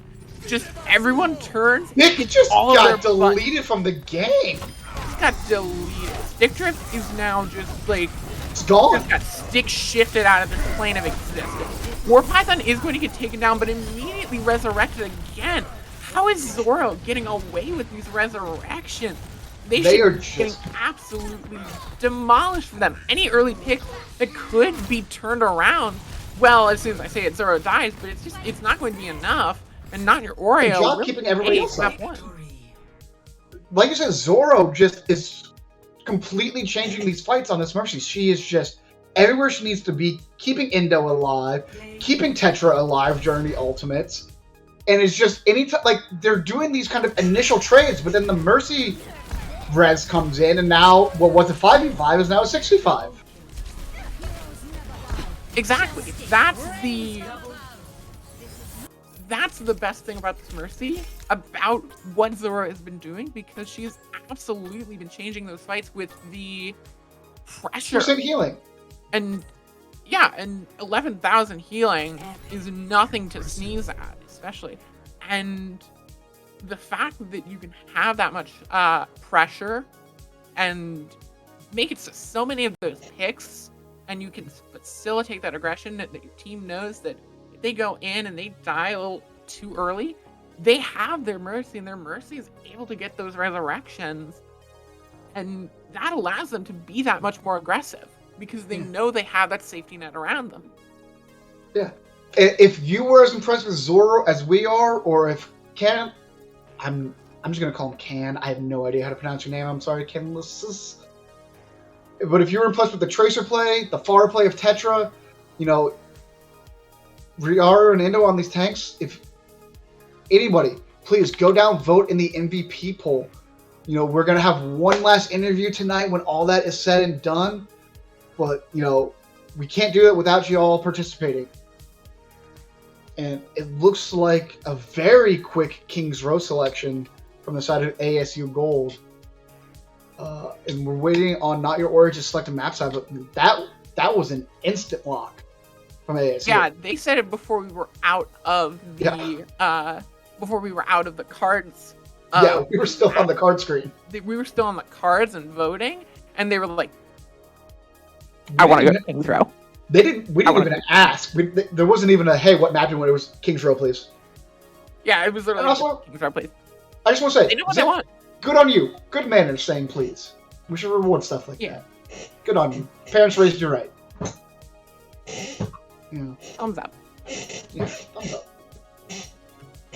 Yeah, so I'm and that could be troublesome for Not Your Oreo that we saw True. on these, you know, really mobile dive type compositions that, you know, can they run? We're gonna find out can they run the brawl, or are they good enough at this dive? Are they well practiced enough to run it on a map like King's Row?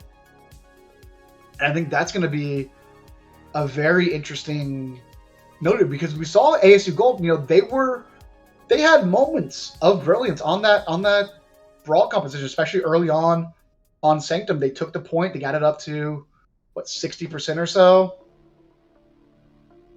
But then the composition just took over from Not Your Oreo. But I think ASU made a good call here. It looks like Not Your Oreo is going to be sticking on the defense. I like that. I think I like that choice. It's definitely a matter of style, of whether you or not you want. If Not Your Oreo do well at this, we could be done with this match Yeah. in the next 6 minutes. Yeah. That is the. I will admit I am the reverse. I like to be aggressive personally. Like, if I have the choice, I want to attack first and try to set, that kind of what we saw in our first match with Kaleidoscope and them, where if you can get a 2.5 minute time bank or something like that, to have the chance to kind of demoralize your opponent early. Yeah, definitely. I mean, it's style. It's a matter style, of yeah. style. It's a matter of Like- style, but and it looks like we're gonna even on defense, they're coming out on this pharmacy dive. That's interesting, and you can see exactly how they want to, on the side of ASU, deal with that. They have so many hit scan here. You have Stick Drift on the Cassie. You have Cooper Slide on the Widowmaker, though I assume they're going to swap off that after maybe After a taking couple few shots, but after a few shots, but that's a hit scan. They have Mad King on the Baptiste. and for all we know, that they No, could no. swap over to a 76 or an Ash. You know, if they're confident enough to play, you know, a pure hit scan like Widowmaker, then they can easily play one of those two characters. Incoming. Defend objective A. Cooper Slide trying to find picks, but no one playing in that open. Nope, They're going swapping to go over to the Mei. Interesting choice. Definitely Okay. looking to play more of that traditional dive. Endo is up in that top right, just going to have to jump away. And the question here in my mind is, can Stick Drift and Mad King deal with that farmer? Because Tetra was absolutely raining down death and destruction on them, and they are looking to keep that streak going. Endo is getting a lot of pressure, but Tetra is putting the pressure on and turning the screws like there's no tomorrow. And a quick fight going the way of Not Your Oreo.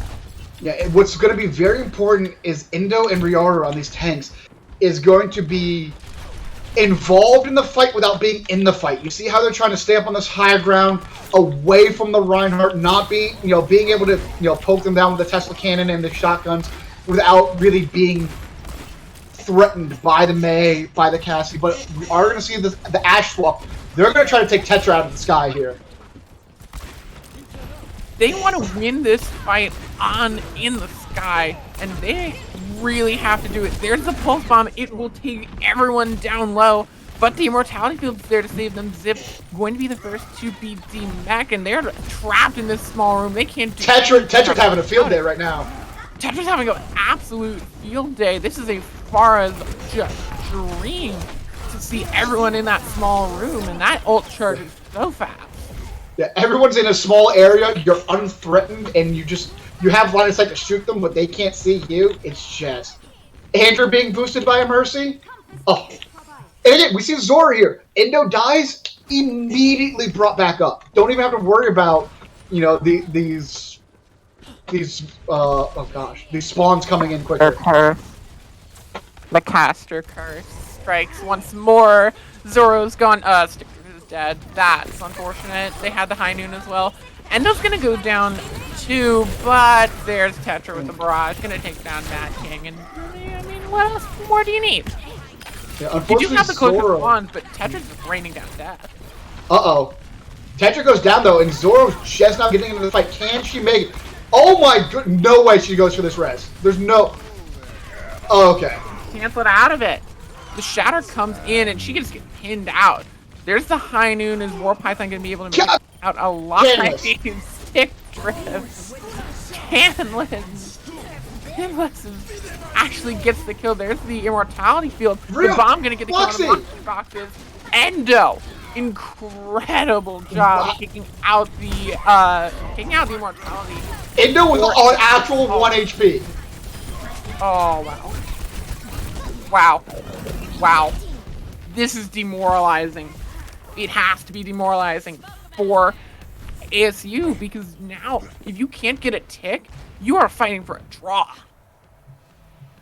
And Tracer, Canless has this pulse bomb again, and we saw how effective... They may not be getting kills, but they're getting the HP down to about half. They're getting the immortality field out, and they're letting this dive composition do something. And look at this positioning by Indo. Like I said, in the fight without being in the fight.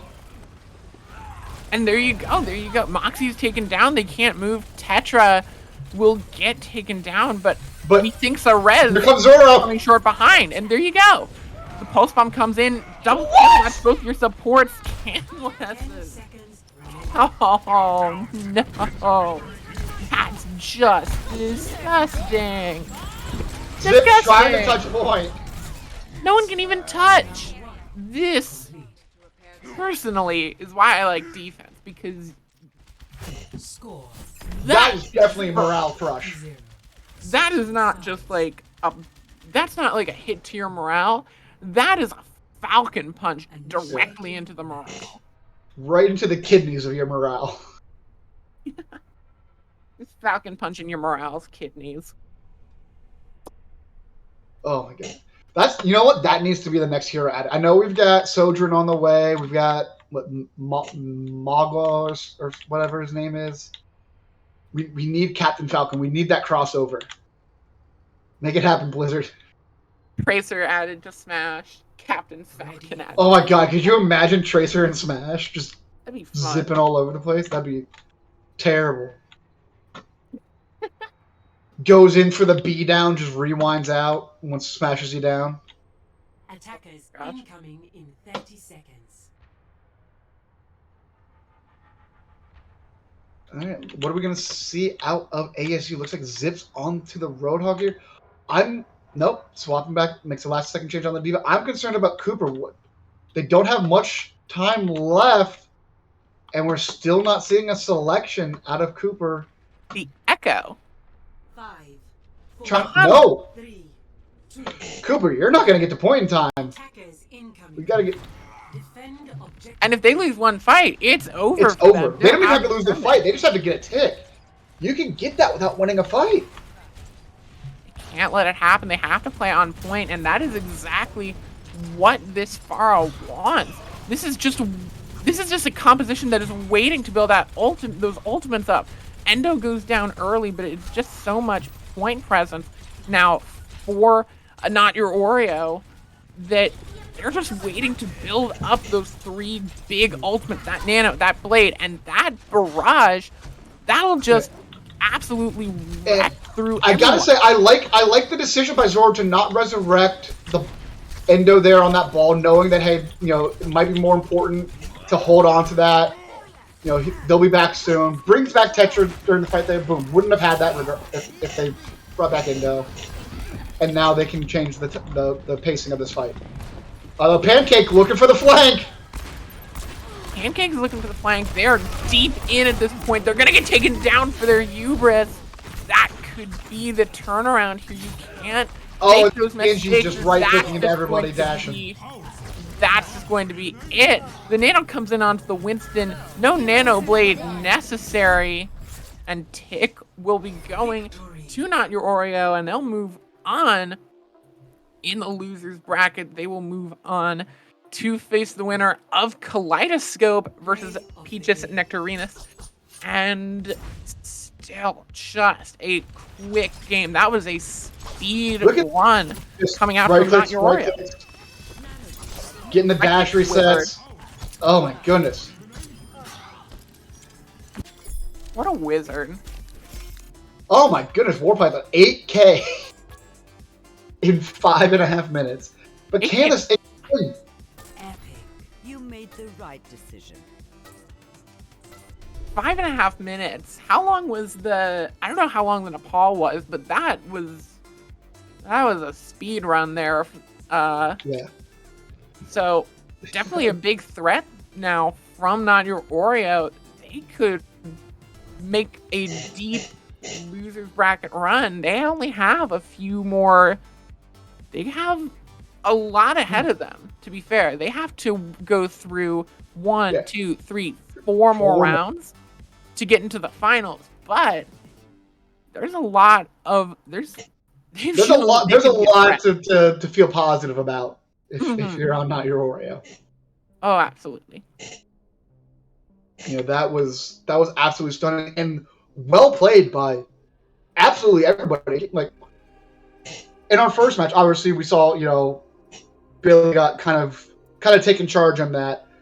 But then you see a match like this where it's like, you know, who's the MVP? Because everybody did extremely well. Nobody really super stood out because they were all playing just so well. You know, Ryaru and Indo were making tons of space. Tetra and Canalus were utilizing that space very effectively. Zor and War Python, excellent job on ability management and ult timing and just great positioning here and there. But I mean, it's going to be up to the fans to decide, you know, who they are. And right now, it looks like they're a lot like me. It looks like we've got a couple of tied votes here in terms of the MVP. So we're gonna need somebody get into that MVP poll, break that tie. Break that tie, yeah. 33, 33, 33. I actually think Zoro is the only one on the winning team, if I remember correctly. But because it is Zoro, so far, yeah. Pancake, TNT, and Zip. And looking at the rosters, Yeah, Pancake and Zip are both on ASU. So it's probably going to be Zoro, but I guess Yeah, looks Zoro. looks like we're getting the call from our producer that it is going to be Zoro taking the MVP vote. Mhm. That's the And I believe- involved MVP. I believe we had 3 matches, and I believe we had an MVP from every role. Wow, look at that. We had a DPS tank and Guys. support to end it off. Look You at that. guys spreading it around. Spreading the love around.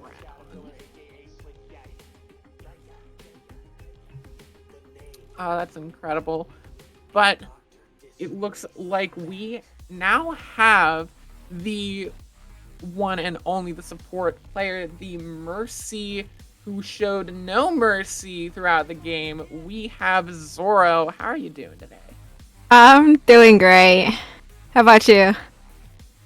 Doing great. We saw a really quick game coming out, so you're letting us get out early. So I'm feeling pretty good as well. That's good. I feel like y'all had some business to give. You're like, look, we got to get this done quick. We're done playing around. Like, I got 15 minutes. Let's get out of here. Yeah, Yo, that was let's- pretty much it. Yeah. Were you guys expecting that level of dominance against you're both in the losers bracket, but you both kind of won that one game to get into the second match. Were you expecting a much closer match, or were you as confident as your performance showed? I think we're just very confident about winning the loser brackets because we're trying to roll everyone. Not roll everyone, but pass everyone. And because what we're planning to do is, since we have Origins as well in the winner bracket still, we wanna fight them at some point. Well, they've got a tough match against the Crumplers tomorrow, who we saw just absolutely walk over Kaleidoscope in their round 2 matchup. So they've got a good matchup there, and I believe I'm trying to see. Let's see. We don't know who. Not your. They're in match no, so they would be on the other. They would actually be on the other side of the losers bracket. Yeah, which is why we told them not to lose, so you we guys can are gonna have to get you guys are gonna have to get some wins. Yeah, that's what we're trying to do. But Yeah, I mean, you did lose early on to UNC, but they've gone pretty far in the meantime, taking out Tengu's budget. take out crew. Tigers, yeah.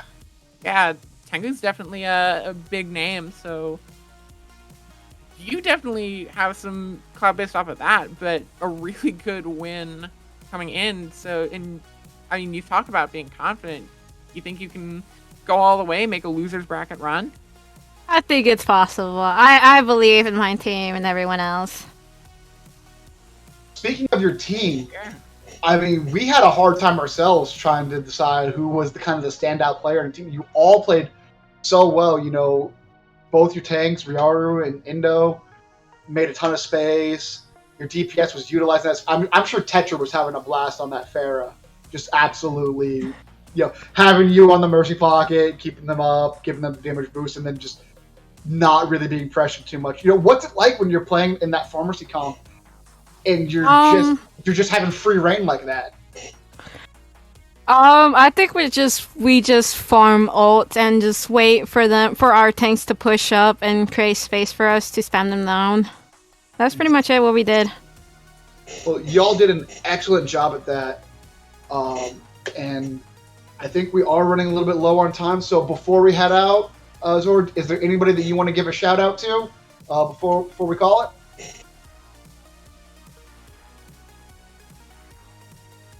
Is it me? Are you talking to me? Sorry. Yeah. I'll give a shout out to Warfy. Warfy was the homie, dude. He was the one doing a lot of the work instead of me. I think he should have been the one who should have gotten it. He was during Grazana.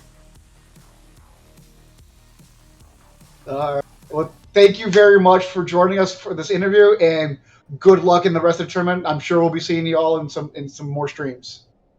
All right, thank you for having me. Ends off this day of games, of tournaments. We saw games that ran the entire spectrum. We saw a barn burner starting off with Kaleidoscope versus Neve Aurora. We saw a close but quick match with Kaleidoscope and the Crumblers, and we saw an absolute speed run come out from ASU Gold and Not Your Oreo, with Not Your Oreo coming out on top. You have a lot more Overwatch 2 play coming up tomorrow. Looking at the bracket, in the winners bracket, you have UNC Esports Variety facing off against Kaiju Core TMC, and the Crumblers versus Not Your Average Origin, their team that Not Your Oreo is affiliated with. And I think it's really interesting because I just noticed this. Hey Val, do you know who knocked ASU Gold OW to the losers bracket in the first place? I don't know, but seeing as they just played Not Your Oreo, was it the other Not Your team? It was Not Your Average or. Oh, that's gotta hurt. That has to be funny that they were not. That's kind of funny. They were knocked down into the losers bracket and then knocked out of the tournament by the same organization, just in two different forms. I'm pulling up the bracket now, and I saw that the Not Your Average match, that was actually a 2-1, which means Not Your Oreo technically put in a better performance. Interesting. Not Your Average Origin. Might wanna watch out there. One eye open. Might wanna watch your back. Maybe, buddy. Watch your back. Oreos are coming after you. Oreos might be right behind you. But you also have the losers bracket, which we don't have any updates on the matches currently. But it will be Not Your Oreo facing off against the winner of Peaches Nectarines and Kaleidoscope, and then it will be Tengu's Budget Crew facing off against the winner of Poseidon and Neve Aurora. So we have still, it looks like, I'm just trying to count. There'll be some great matches tomorrow. 8, 10 teams left fighting for the prize here. And we'll have to see which one will come out on top when we come back tomorrow. So Val, is there anything you want to say before we head off and I go to bed? Yeah, we, like I said, we have some great matches tomorrow. You can catch all of that action here, twitch.tv/Star Esports Live. Or if there's another match you want to watch, we've got, I think we're going to have 1 or 2 other streams going on tomorrow, trying to get you as much of the action as we can, so you'll be able to watch the game that you want, which, trying to get a little March Madness style here with all of these games. So please, come check it out. If you want to watch some other stuff, I'm going to start streaming. I was waiting for it to download. I just finished downloading Tiny Tina's Wonderland, so I'm going to be streaming that. Twitch.tv/VolNilo. You can catch me there, or Twitter/VolNilo if you want to follow me on Twitter. My Twitter is @Cal_Wingfeather. You can see it right down there. And that's it for me. I do believe I will be on one of those streams tomorrow, but there's a lot more Overwatch to play, and I am excited to see it come. Oh yeah. When it comes tomorrow, and we'll be there when it does. So until then, this has been Star Esports and a community charity tournament. Thank you to my co-caster Val and our producer Refused. Thank you to all the people who put it on, from Mid Blizzard, Lunicure, Laurora, Kother, Captain Jack, and all the other people that I can't run through right now. All the other people in the Discord server. There's so many people, you guys. There's so many people. It would take me an hour just to name them all. But thank you to all of them. You know who you are. Thank you to everyone who donated today. And with your help, we have raised over $700. I think I haven't received any more updates. I think we're closing in on 800. But we're closing in on that 800. So We're closing in on that goal, overall goal of 1,000, and it's only day one. So thank you so much for watching, and we will see you tomorrow. Crumple out.